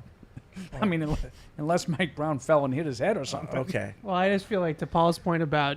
But like the 49ers are probably going to have a low first-round pick, right? Yeah, but you're not getting that back. Yeah, but they're not going to give him Aiyuk and a first-round pick. Well, for what your if we give him first-round pick? Judon in a first-round pick? Well, that's different. Yeah. I still don't think they would do it, but at least now you're giving commensurate value. I'm just trying to figure out a way to retain a first-round pick because I think we want offensive line help. Yeah. Like assuming it's Aiyuk. Okay, now we got our receiver. We'll just fill in with 2s and 3s. Yeah. But we still want to make our O-line better. It would be great to have a first-round pick. Yeah, no, doesn't have to be top 5 or. I get what you're saying. Yeah. Totally. I feel like to Paul's point, though, if Drake May is good, then your first-round pick is no longer a top 5 pick. Right. It feels like a lot to give up a top 5 pick for Brandon Aiyuk and then pay him $100 million. Exactly. That is a lot just in terms of resources allocated to one asset with Brand, as good as he is. And he's a top 10 receiver in the league at this point. I think what separates a guy like Brandon Aiyuk from like Debo is that he gets open one-on-one in an island, right? Like he can just win on a route. He doesn't have to be schemed open. He doesn't have to be formationed open. Well, let me ask you a question about that because you're a big all-22 guy. And, Sometimes. I dabble. There's all those, on Twitter and whatever, there's all these videos of Aiyuk and how he just shakes guys off. Excellent route runner. Yeah, but to me, that seems to be freelance. That's just him saying, I'm going to break your ankles. It doesn't look like a route to me. Well, it depends. And so how hard is it for a quarterback to be able to see, oh, he just left this guy in the dust if it's not part of the route tree? Well, it depends. I mean, he's got a release package that's excellent, right? So he's very good at the line of scrimmage of getting off press coverage, which is why you don't need to scheme him open because you can just line him up at the X and just let him go to work and he's going to get open on his own. But he has landmarks and routes. Like if he's running a post, he can use whatever move at the line of scrimmage to get open, to get off the line and get away from contact. But he's still got to get back to the post. So there's an end point. Yes. That as long as you get there, I'm good with. I'm the quarterback talking now. As long as you get there, I don't care how you do it. Right. I'm just gonna in 3 seconds. I'm gonna look at that end point, and you better be there. Pretty much. Okay. Yeah. Yeah, and the timing is probably not great for the trades in the first place unless you do what Evan talked about, like these guys somehow get franchised, moving forward. In T. Higgins' case, that to me would be highly unlikely because clearly I think Cincinnati's decided they're going to let him go. I don't know how you do it with San Francisco. He's already requesting a trade. he's going to be probably disgruntled as long as he's still on the team if he doesn't get an extension. Maybe this is just one last-ditch effort for him to say, yeah, you're not going to give me an extension. Just get rid of me. Trade me now. Right. So he still has his 5th-year option. So he's actually under team control with San Francisco for 2 more years. So he's under his 4th year is this year, and then 2025 is his 5th-year option year. So he's actually a Niner for 2 more years now, and then the franchise tag. So they kind of have almost 3 years. And he's of looking team at that and saying, I don't want to wait. Right. So Yeah. so you could make the trade next year. I wasn't thinking of the 5th-year option, but Evan's right. You could do that next year in the offseason. You're not going to trade a first-round pick now because now you don't have that knowledge that he's worth trading a first-round pick for.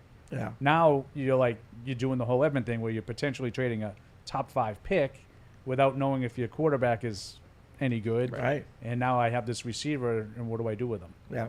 And I have no real high pick in the first round to add talent. Interesting stuff, but again, that just hammers home the point that guys become available in whatever form or fashion. There's always somebody that becomes available. So don't think that rosters are set in July. Things happen. Yeah, Things historically, the year for Brandon Aiyuk to get dealt would be next offseason, going into his 5th-year option year, because that way it just makes more sense in terms of the timing of the trade. But he's been wanting out for a while now. Yeah. So and I Makes always you wonder say, what's kind of going on over there for me. I don't know. Why would you want to leave San Francisco to go to Washington? Money. Right. It's but always about money. But what does that say? And that's why, to your I point, think less of them. Yeah. Yeah. I feel like there's some drama going on. But with the Niners and their that's the offense. thing, Not a lot of guys at Christian McCaffrey's wedding. I don't know. We talked about it. We talked about it last week with the Patriots. The question isn't why they broke up. It's how. The question is how did they keep it together for 20 years? Right. And when you have, not that the 49ers have won a Super Bowl, but when you're a good team cusp. like that and you have a lot of people making a lot of money, the other guys are like, where's mine? And it's hard to keep people patient and down when you have a lot of good players. They have It's a what- lot. it's They what showed Jimmy a lot of Johnson money talked for that about. roster. You start winning those Super Bowls, you start getting success, and everybody from, the quarterback down to the executive assistants are, where's mine? That's the hard part of running a winning organization. Yeah, I wonder if he's asking for a ridiculous amount of money, and I wonder if maybe they just don't feel like he's on board. Yeah. We'll give it to you. Like Debo clearly was willing to do everything for the team. Now, he has since sort of pulled back because I think he recognized the wear and tear it was causing. Right. Maybe they don't think of Aiyuk the same way, and I know it's unfair from 3,000 miles away to say, he wants to go to Washington just because he's friends with Jaden Daniels? That's odd to me that someone would want to do that. He can get paid anywhere. Yeah. Why does he want to just go play with his friend? Is it really that important to him, or does he just want to be with his friends? Is that a bad thing? I mean, if you're motivated by money and hanging out with your friend as opposed to this team that you're on the cusp of a lot of Super Bowls every year. I would take him. I mean, I think the guy's a terrific player. Don't get me wrong. A lot of times, guys that are in Aiyuk's situation where now things have gone sour with my existing team. It's terrible. They've insulted me. A lot of times, as much as they've been asking for the existing team, they end up taking a little less just to get the hell out of there and make a point. Like I'll go play for the Jets, and I don't have to get the same amount of money I was asking for you because you drove me up by insulting me. That happens. I just wonder if, because to me on the surface it doesn't make any sense that San Francisco wouldn't pay him. He's a really good player. He's been productive. He's gotten to the point where most of these guys get an extension. He's, you still have the quarterback making nothing. Why wouldn't you do it?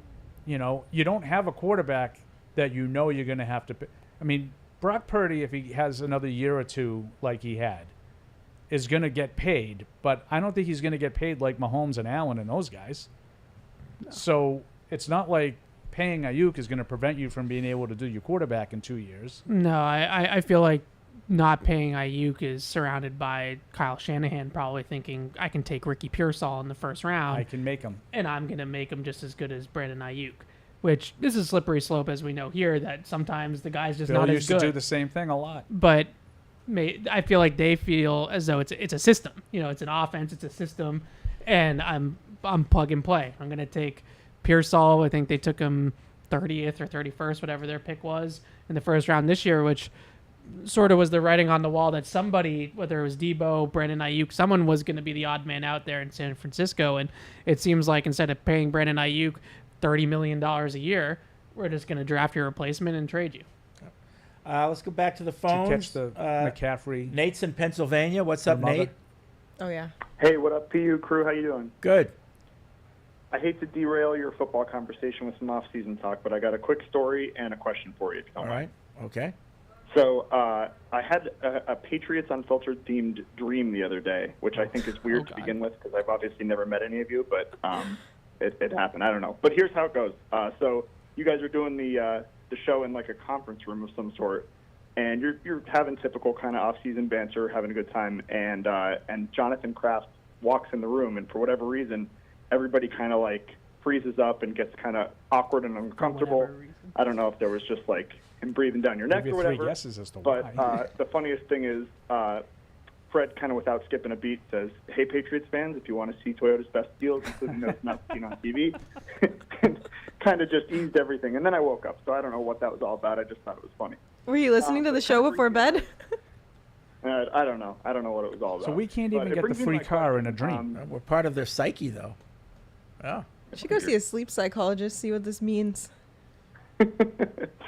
But it brings me to my question. I visited the Pro Shop earlier this year and was admiring all the new construction and that craft group building. And I'm kind of curious if you're allowed to share like what the office setup is like for you guys, because I remember Alex mentioned last week talking about Hard Knocks. If it came to the Patriots, she'd actually get to see how like offices are set up in the football area. Like, how often do you interact with upper management, or like how is your building set up, if you don't mind sharing? Thanks, guys. Yeah, no problem. Thanks for calling. Yeah, so I don't know if anyone that's seen Gillette Stadium, but if you're on the east side of the stadium, there's like a thing that juts out from the bowl, and that's where we work. And it's well, the actual office space is only 2 floors. Everything else is, then you get to the concourse, then you get to the club, suites, 2 floors of suites, and then the 3rd level, the upper deck.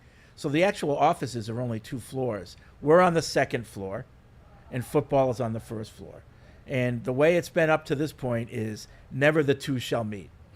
I mean, you never, ever used to see coaches or players walking around our floor. And, of course, we never, ever walked around on the 1st floor. It was a complete separation of church and state. Now, recently, every once in a while, you see Gerard Mayo walking through, or some of the other coaches, and which I think is great. But still, we don't go downstairs to football and check that out. I went down to talk to Gerard, but I was unless you're down invited, specifically. right? Unless you're there for a reason. You'd never go down on your own. And I can tell you, in all honesty, 20 whatever years, I never saw Bill up in our area ever. Now No. down Ever. where I work now, which is closer to the KSP TV studio, I would see Bill every week because he would come in and shoot his Bellastrator segments for All Access and things like that. But up in admin, I never saw Bill once. Yeah. Once in a while, you would see an assistant or two, and mostly Support coaching staff. assistants that would come up and they would solicit help sometimes with different kind of visual things that they needed. Michelle Muse, one of our art directors, used to help them a lot back in the day. And there was the one day that Josh, for whatever reason, Josh McDaniels, just happened to be up walking around, and he stumbled into my office, and Mike came around the corner. He was like, it was like when Mike had first started working, he thought that happened all the time. But like, even that was like Josh just comes by and sits in your office. I go, haven't seen him in 5 years. Right, but that was just like a few years ago. Like, yeah, that was when Mike just started. Yeah. So it was probably like 21. 21. So Yeah. 5 years, 4 years ago, 3 years. But like, we've been here for a long time, and it just Never. not in this stadium. Never ever. Yeah. Now the owner just for everyone's information, has his own elevator. I have a story And about that elevator. That elevator goes down to coaching and goes all the way up to the owner's suite on the blue level. And it opens up. It can open up in the club. And so it's kind of like a private passageway for him to get up and down the stadium. And it's his elevator. So now Belichick would come up to the owner's office, when Robert called for him, and that's the elevator he takes. So we would never see him. He didn't, Right. take that elevator. You don't have to walk through, the squalor, steerage where we are. But like I said, it's a complete separation of church and state. It's not like the ESPN commercials where we're in the cafeteria eating with the players. That doesn't happen. Some teams, not here though. Yeah. Some teams, but some teams are just football. Yeah. So it's football, PR, and content. And here it's football, PR, content, community relations, food and beverage, marketing. I mean, we're like, because we own our stadium and operate it, which a lot of teams don't. And they have a separate facility where the team works, where here it's just one building. Yeah. Having your own elevator that goes up to your suite to watch the games at is baller. Oh, that's a flex. So 100%. RKK was really generous to invite a family for a preseason game a couple years ago. This was my first season too. So I'm covering that story in RKK's suite. I need to get back down to the field. So someone told me I could use the elevator to go back to the admin level. And I'm like, okay, yeah, I know where that comes out. Cool. Surely this will go down and bring me to the field too, right? That was my thought in my head. So I get into Mr. Kraft's elevator, hit field or whatever. Yeah, the field ground level, go all the way down. It opens up. The first thing I see is a hallway, and one door says head coach. The other one says offensive coordinator, and I have never hit a button so fast. Right. Abort. Take me back to the suite. It was so scary. So scary. Yeah. Now I would think that if that happened, you wouldn't get shot. Where in No. the past, yeah. Someone would be like, you look lost. Yeah. But it wouldn't be. I've never been in the trophy room either. I'd like to change Oh, that. yeah? Oh, really? Yeah, I've never been. I think every employee should get to go in there at least once. Next time we do Yeah, so that's like a surprise in there, just come. that's another cool thing in I call it the West Wing, but where ownership is, there's like a big lobby where the receptionist is, and in there's these huge wood doors that open up like sliding doors, not like exactly like sliding doors, and it opens into this room that's beautifully lit. First thing you see are the 6 trophies. Along the side, you see all the AFC Championship trophies, the Hunt ones on this side and the newer silver ones on the other. Then there's a display for all the rings. Mahogany built-ins everywhere. everywhere. It's a beautiful room, and certain people get to see that when they visit. I think on game day he actually has a reception in there, pre-game day for the Muckety Mucks. I'm not on that list. Yeah. For the VIPs. No, so I think that would be good for every Fred, employee get that done. Everyone should to get be to able see to have Thank you. one day where they get to have a photo shoot in there, and we could have our photographer take people's pictures. in Yeah, there. I just want to stand in there and Yeah. take it in. That's not a bad thing. I mean, Yeah. we want our employees to want to do that. That's cool. So, all right, that's your guided tour of our offices. Seems like a TikTok or something we could do. But I can't emphasize enough the fact that it's not just us and media relations and community relations, but it's food and beverage, which we run food and beverage for not just the games, but 365 worth of events throughout the year, everything from birthdays to proms to big trade events. We have concerts coming in. So, this is a working... Not to mention we have a whole construction department. A construction department, legal, human I resources. think there's people that work in real estate. IT. You said that it's not like an ESPN commercial, but in a lot of ways it kind of is. It's just not specifically with the football personnel. We're not like in the break room with the mascot. Right. But there's a lot of stuff that like all of a sudden you just be working, you'll look up and you're like... Was that Zach Bryan just walked Well, by? that's like we're doing a weird, show, yeah. and one of the biggest artists Yeah. in the world right now is doing a sound check casually over there. Right. So that can happen in like just in the middle of a normal workday. Yeah. You never know what's around. Yeah. We just don't generally have that like, oh, did Gerard Mayo and Drake May just walk by? No, that doesn't typically happen. So although it will happen for you guys now that you're downstairs. So just Vanish to the basement. Again, just to show, and I think for some people this is interesting stuff, so I'll keep talking about it. But there's the service level, which is like the tunnel. So that's, where all the work stuff is, stuff's piled up. And when you see the players come on game day for arrivals, they're walking through that tunnel. And it's the one place in the stadium that isn't like pretty. It's just a tunnel. So golf carts are coming up and down it. The buses from the visiting team come in there. It's really a down and dirty place. And when the players walk out to practice, they use the tunnel and they go out to the practice fields behind the stadium. In the past, like if you're down there just doing your job and it was time for the players to go to security would come out and I mean literally clear you couldn't even be in the tunnel. When you would think that the Queen of England was coming through. You try to make yourself scarce if the players are coming to or from. And God practice. forbid you say hello to somebody. Oh, no. I mean, you'd get yelled at. I think that's changing a little bit.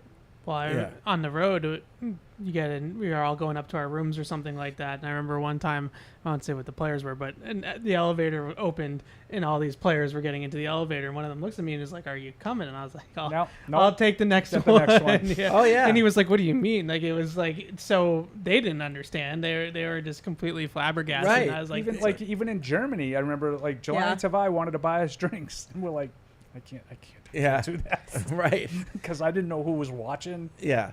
I'm sure Alex and Tamara had a drink with. No one bought me a drink. Buy my own drinks. No, but we've been brought up. You're an independent woman. Since all. we I were don't kids. really drink that much, so I'm a cheap date. I bought you a drink there. Yeah, you did. We say nobody. We've been brought That's up true. since we were kids I take it that back. you are not to befriend them. You are not to talk to them. Took care of all my nieces that night. Now, when I first started, I should credit Mike too. In '95, Parcells was the head coach, and we had the buses. When we go on, you could sit on any bus you wanted, and we sit with the players, and then Tell the story about your writer where he tried to sit. Well, with Parcells. You don't have to give his name. Well, no, but if people don't want me to, just send an email and say, "Fred, shut Stop." up." But no, Bledsoe's one of the people in Bledsoe's wedding party. Bledsoe had just gotten married. So Jonathan Kraft comes back from the wedding and says, "Hey, we got to hire this kid for the year. He's Bledsoe's friend. He's in his wedding, and so you're gonna have to hire him for the year."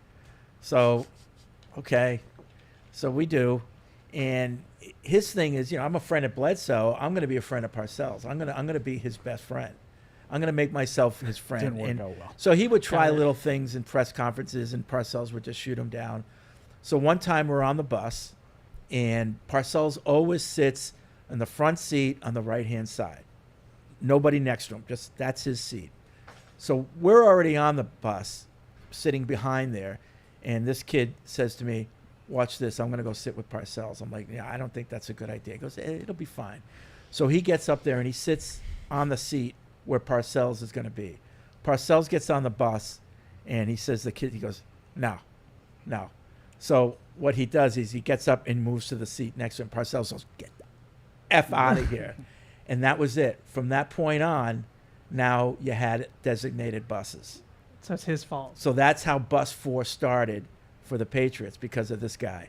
It's now Bus 5. But I think That's all the bold. teams Time do at it. All the 6. teams do it now. But up to that point, we could sit on any bus, and he screwed it for everybody. Not that I care. It doesn't matter. I actually would prefer not to sit on the bus. Couldn't with agree him. more. Yeah. Probably smells on there. But there it's was much more comfortable too. You don't have to worry about. there what was some he's saying. funny there was some funny things that went on in those buses that I, like just joking around that you wouldn't take part in it, but you would just laugh along. There was My first trip back, the first preseason game, we went back and we used to go to Logan at the time, and I got off and I just was like, I didn't really know all the procedures and stuff. I actually went in the tunnel because a lot of people would just go. Like they would go in the airport and get picked up or whatever. I went in and didn't realize so I came back. So now pretty much everybody's on the buses and Frank Mendez is there. He goes, "Paul, just get on a bus." And I ended up getting on like bus 2 and I sat with the players. I'm like, what are you doing? One of these You really things do feel just awkward. don't belong Right. here. Yeah. Like Fred and Brian are on some other on bus 4 at the time. And I remember Willie Cohen's. Remember Willie Cohen's? I remember the name. He's like a backup defensive end, like an undrafted rookie. And I'm just like sitting next to him. I got his whole life story. And I'm sitting there like, please just get me out of here. Please get me out of But here. I remember you get on the bus and there'd be Curtis Martin, like just buried in a Bible. Like all that talk about him, that was true. Like he was devoted, and so you see little things like that now we don't see anymore. But every once in a while, a player will get on our bus and like walk on and see. Then they realize this isn't anybody I know, This and isn't then he for gets me. off. Scrubs. Except for Game day. Cordero Patterson. Remember? I didn't travel with him. Okay, so he sat on our bus on purpose. He didn't want to sit with his teammates.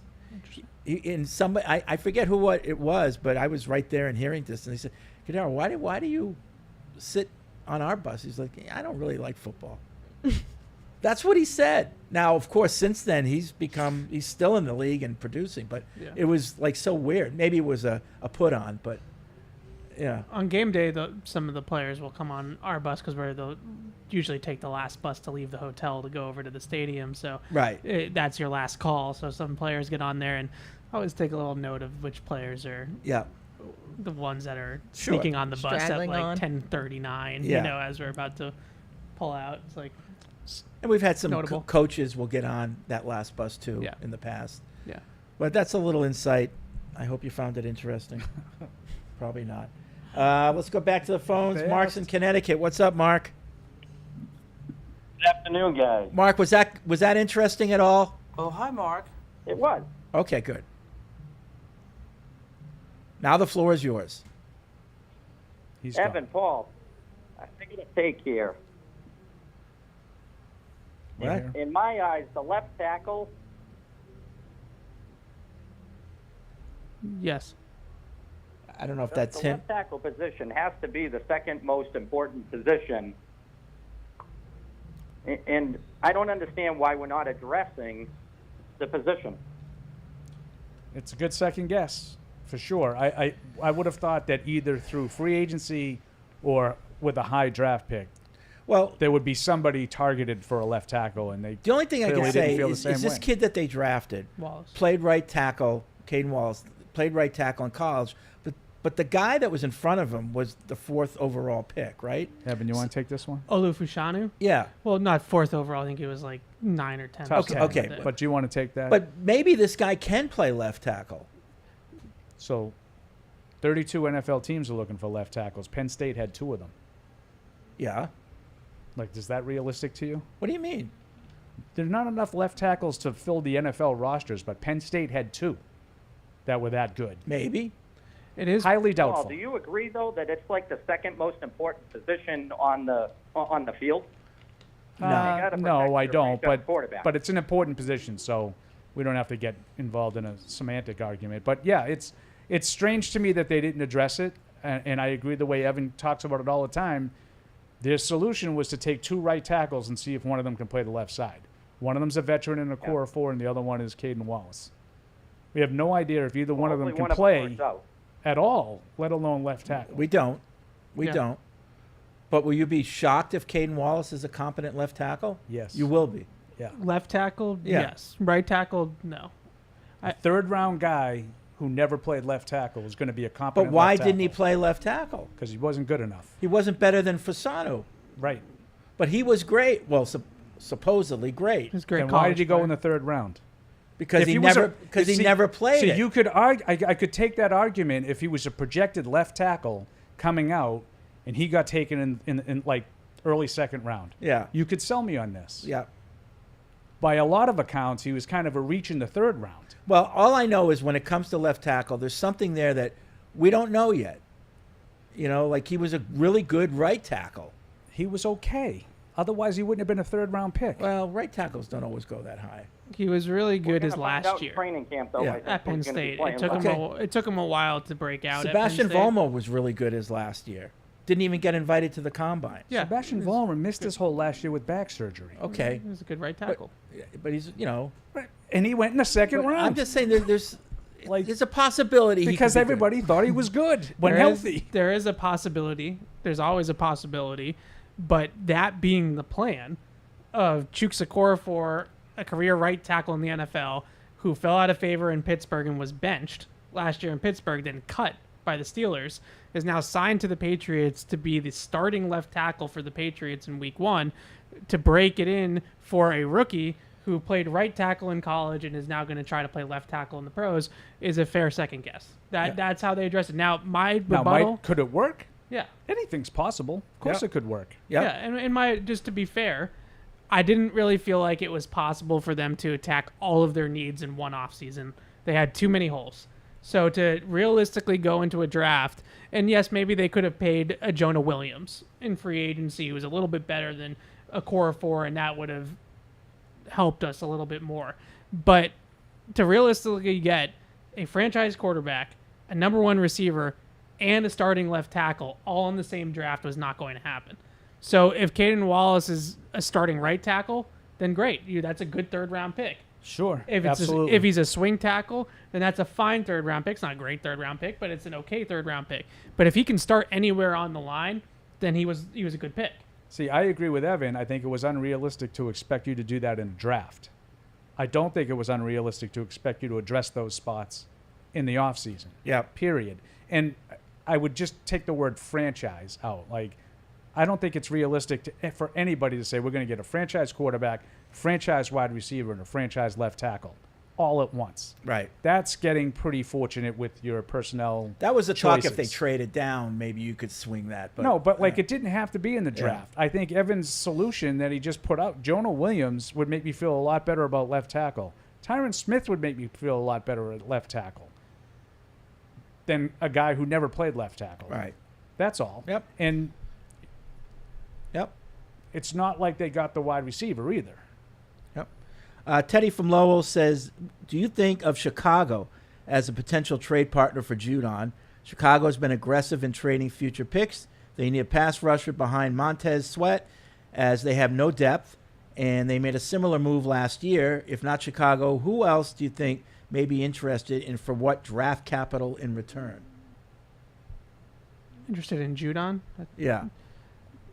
I feel like a lot of contenders would probably be interested in a guy like Judon. Yeah. I mean, elite pass rushers are... Yeah. I think that if Chicago is any good, then that would be something to keep an eye on. But I would think that you could get more from a contender. You might be able to get a higher round pick. Now, that might not turn... if you got a... let's just say for argument's sake, you got a 2nd rounder from Kansas City as opposed to a 3rd rounder from Chicago. That might be the difference of only like 10 or 15 picks. Right. So it might not be that much. But if Chicago is good, he's right. They made some aggressive deals last year at the deadline and were willing to give up some draft picks to do it. But they also had a ton of draft picks. Caleb Williams, he hasn't signed Hasn't signed yet. What's his deal? What's he looking for? Probably all of it guaranteed in the signing bonus. Yeah, and there's also some... I saw Florio write about it. Saw something yesterday on Twitter that the Bears are claiming that... I forget which one, but one of them says they're dealing with the player. And I think Caleb Williams himself says he's not dealing with it. He's not handling it. And the Bears think that they're dealing with him as opposed to an agent or a representative of some sort. Or his father. Yeah, I mean, who knows? Yeah. So, I don't know. It's some of that stuff that people were concerned about with Caleb Williams. But evidently on the field, it's been a whole different story. He's been great. Brian and J.J. McCarthy's in the same boat, also unsigned. Oh, is that right? Yeah. See, that kid. Brian in St. Louis, what do you see as the Patriots' identity and philosophy under the new leadership? Under the previous regime, felt like they were in almost every single game, no matter what the score, game conditions, or opponent. They were cyborgs who could morph from week to week, even within the game. Still, the short passing game, solid offensive line play, few turnovers by the offense, and an opportunistic defense helped the two dynasties stack wins. With the players that Mayo and Wolf have acquired, do we see an emerging identity and philosophy? The only component that stands out so far that I've heard people talk about is the deep ball capability of Drake May. So how long does it take a new regime to establish an identity? Do the Patriots have that identity that he's talking about in 2000 when Belichick took over? No. It took him a while to establish. I wouldn't even say they had it in 2001. Right. It takes a while to establish that identity, So, TBD. Your identity, I feel like, changes depending on your personnel. Like if you have a quarterback that can be Tom Brady and throw the ball all over the place. Their identity changed to That's your shift to system. Brady, right? So The system is we're going to have the best player that has ever play quarterback for 20 years. Oh. And that in turn is going to allow our defense to be opportunistic and keep us in games and watch the other team make mistakes. So what do you want the Patriots' identity to be? If you could choose an identity. Have the greatest quarterback to ever play. Well, I mean, I think to get away from the self-inflicted wounds. Like the penalties have been a problem the last couple of years. Just the mistakes, the avoidable mistakes that we never really saw for a long time. We saw too much of the last few years. So just be a smarter team, more disciplined. A disciplined team that gets better every game and clearly is out there really scrappy, working hard. One that's fun to watch. Yeah. I'd like to see Drake May be a top 10 quarterback, but have a supporting cast of really guys with a lot of swagger. So both on offense and defense, there's a lot of guys with swagger and they don't mind talking out and all that stuff. And Drake May's sort of like the cool, calm, really good quarterback who lets all his players, do the talking. Yeah, I'd just like to get back to being a team that can outscore people. Oh, well, you want to win football games. Just No, but in a certain way. Yeah. Let's not rely on 17-13. Gotcha. Let's see if we can win 37-31. Or just be able to. Have the in ability to. theory. You don't want to win that way every Right. week. Just want to score touchdowns. Have the ability to be fun, like Alex said. Yep. Like I can get behind a team that maybe isn't winning 8 games every year, but they're really fun, and you can buy into what they're doing and what they're building. the 93 Patriots in December, you could see what they were doing. Like, there was not a lot of Patriots fans that had a 5-11 team that went 10-6 in 94. That was like, I didn't see that coming. Everybody saw that coming. Everybody felt the way that they progressed Drew's rookie year with Parcells was sort of the foundation for future success. And that's how it's hope. It it's like hope there being was hope. implemented. Yeah. And we didn't have it last season. We No. didn't have it the season before No. that. Our hope last year was that next year it would be better, and they regressed. Yep. Brian, who doesn't say where he's from, he says, I remember you saying that you came from the NFL and were familiar with the Around the NFL podcast crew. Their podcast was unceremoniously ended. Do you have any thoughts of the end of that show? Have you been listening to the new one? Why are we talking about Around the NFL? Who's on that podcast? I guess he might be talking about me because I worked at NFL Network Oh, with okay. those guys. Evan. Yes. Oh, it is. And he does say that in the subject. He says, "Question for Evan." I should. Yeah. So I'm a big fan of all those guys, and it's too bad they basically went on a hiatus with their podcast Around the NFL, which I think is one of the best, or was one of the best. So who was on this? Greg Rosenthal, Dan Hanzus, Mark Sessler, Chris Wessling before he passed away, and they went on a summer hiatus, and then the NFL Network or NFL Media just decided to not come back at all. So their podcast, without a farewell podcast or send off or anything, after 11 years on the air, just gone. That's lousy. And Rosenthal, Greg, who's a big Patriots fan, actually, he's started a new podcast with NFL Network. I think it's called NFL Daily. I haven't listened to it yet, but ATN was a really good show, and it's a bummer that they did that to them. They should have been handled differently. Dorian from University of Maryland writes in. He's got little off-season talk. Terps. He's from Baltimore. How do you guys feel about a potential flag football Olympics event in the future? What do you think about flag football in the Olympics? I'm out. I am too. No, thank you. Like, what are we I don't doing? find flag football fun at all for anybody over the age of, say, 14. Yeah, I know the league is really pushing flag football because, young kids can play it. There's no tackle.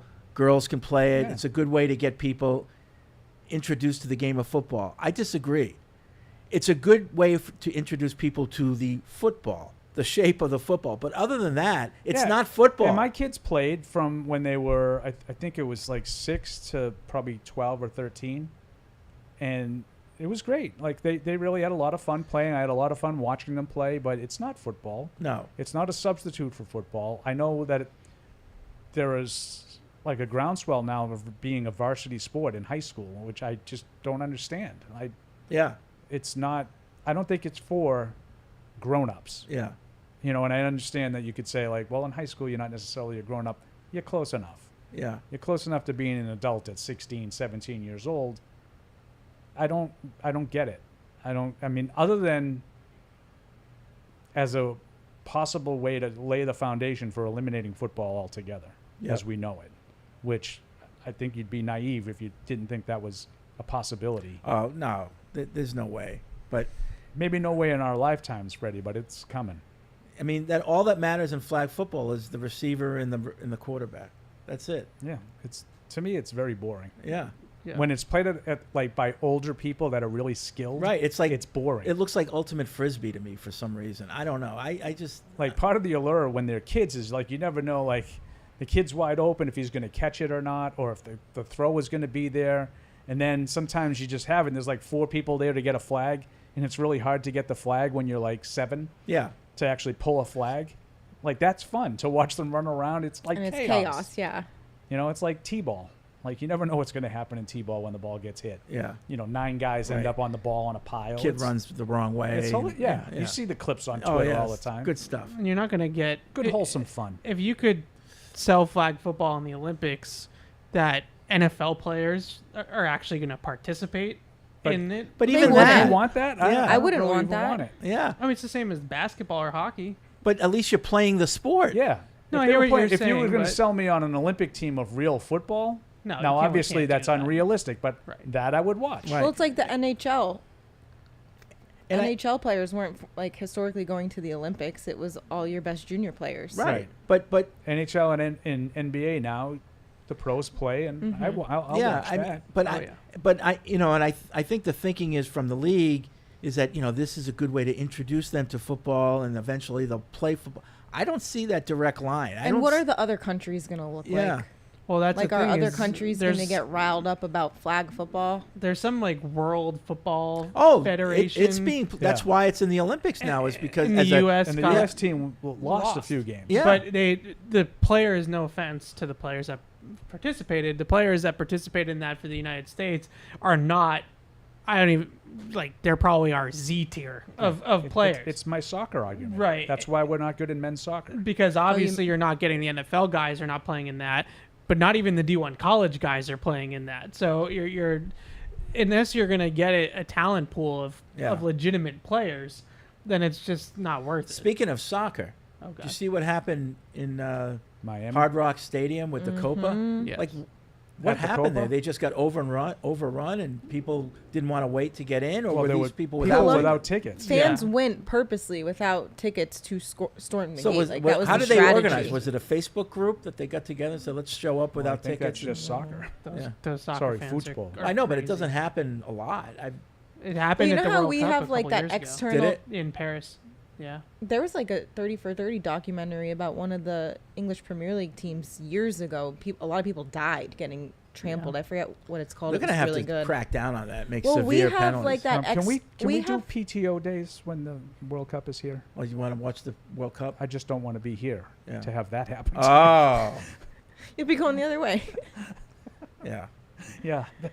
It'd be like Rex Yeah, Jackman. I don't Bunker think. charge. I think. Well, we have like that external big, like the Ticketmaster gate. You have to go through that checkpoint to then get to the actual doors. I don't remember Miami having that from when we. Yeah, there wasn't an outer perimeter that you had to go through. Right? Yeah, and if people are in the front of the line are just getting pushed Is and that what we pushed. put all, do we put all that in Yeah. maybe for Yeah. World Cup Yeah. purposes? No, no. I just think that It makes sense. Yeah. Maybe it no, I just think works they out really that wanted way. to activate that whole plaza. Yeah. But they wanted to make it a safe zone so people get screened before they get to the plaza. I'll tell You you, those soccer fans are different, man. Like Yeah. they like are a climbing out different of breed. vents and stuff. Yeah, Oh. that was a wild video. It was where- crazy. And it's like, where do you think you're gonna go? Do you have like a blueprint of the HVAC system in the stadium? Like, how are you? You'll figure it out. What's the end goal? Yeah, they just They need were- to You see like the- come out in an Shawshanking it into admin that break stadium. room and you're like, crap, Yeah. this isn't the field. And Argentina won anyway. Yeah. So like- poor Messi. Did you see him crying? No, I feel so bad for Yeah. the most famous person on the planet. Also, Dorian says, if you tuned into USA Basketball, are you guys under the same impression that Embiid doesn't fit the team? AD is much better for this team as a starter. Yes. It has nothing to do with Embiid. I don't think. How come they only beat Australia by 7 points? Well, they kind of let out their foot off the gas. Okay. They don't care. They were up 18 when I was at the good food store, and all of a sudden I saw they won by 6. Yeah, Embiid is an awesome player. Like, I don't think anybody's disputing that. I don't think he's healthy. But the way that they want to play around him right now is he's somebody that dominates the ball when he's in the game on offense, and the whole thing has to run through him to make it productive with him out there. And that's why Philly's had so many issues building that team around him. Yeah, and if you built a second unit around him with him coming off the bench, that was like him and Halliburton and Booker and just shooters around him and stuff like that, I think that would work. In Philadelphia, and he's as fast as any player in that league. That guy flies. Yeah, but when you have Curry, Ant, Tatum, LeBron, Embiid is the one guy that's not. He's kind of sticking out a little bit like a sore thumb. The thing I was surprised that was like how we got pushed around inside a lot. Like he doesn't. I think he can be a dog at times and not always in great shape. I don't think he's in good shape right now, but he's not. Someone that just gets bullied around in the paint, and that seems like that's what Australia did to them. I wonder if that will change once we get. All right, it that's it for this edition of tonight, Patriots right? Unfiltered. I want to appreciate everyone calling in, writing in, listening, watching. We will be back on Thursday at our normal time. Catch 22 is Thursday at 9:30. Okay, so Thursday 9:30, Catch 22. Next week we have training camp, so we'll be on Tuesday, but Wednesday we will be live from the first day of public practice. We'll be live Wednesday, Thursday, and Friday, and into the weekend. So we will see you on Thursday, and that's about it. Thanks. Thank you for downloading this podcast. Subscribe on Apple, Google Play, and everywhere else you listen. Like the show? Please rate and review us. Listener comments and ratings help keep us high in the podcast rankings so new listeners can find us. Be sure to check Patriots.com for more news and more podcasts. The world's original podcast.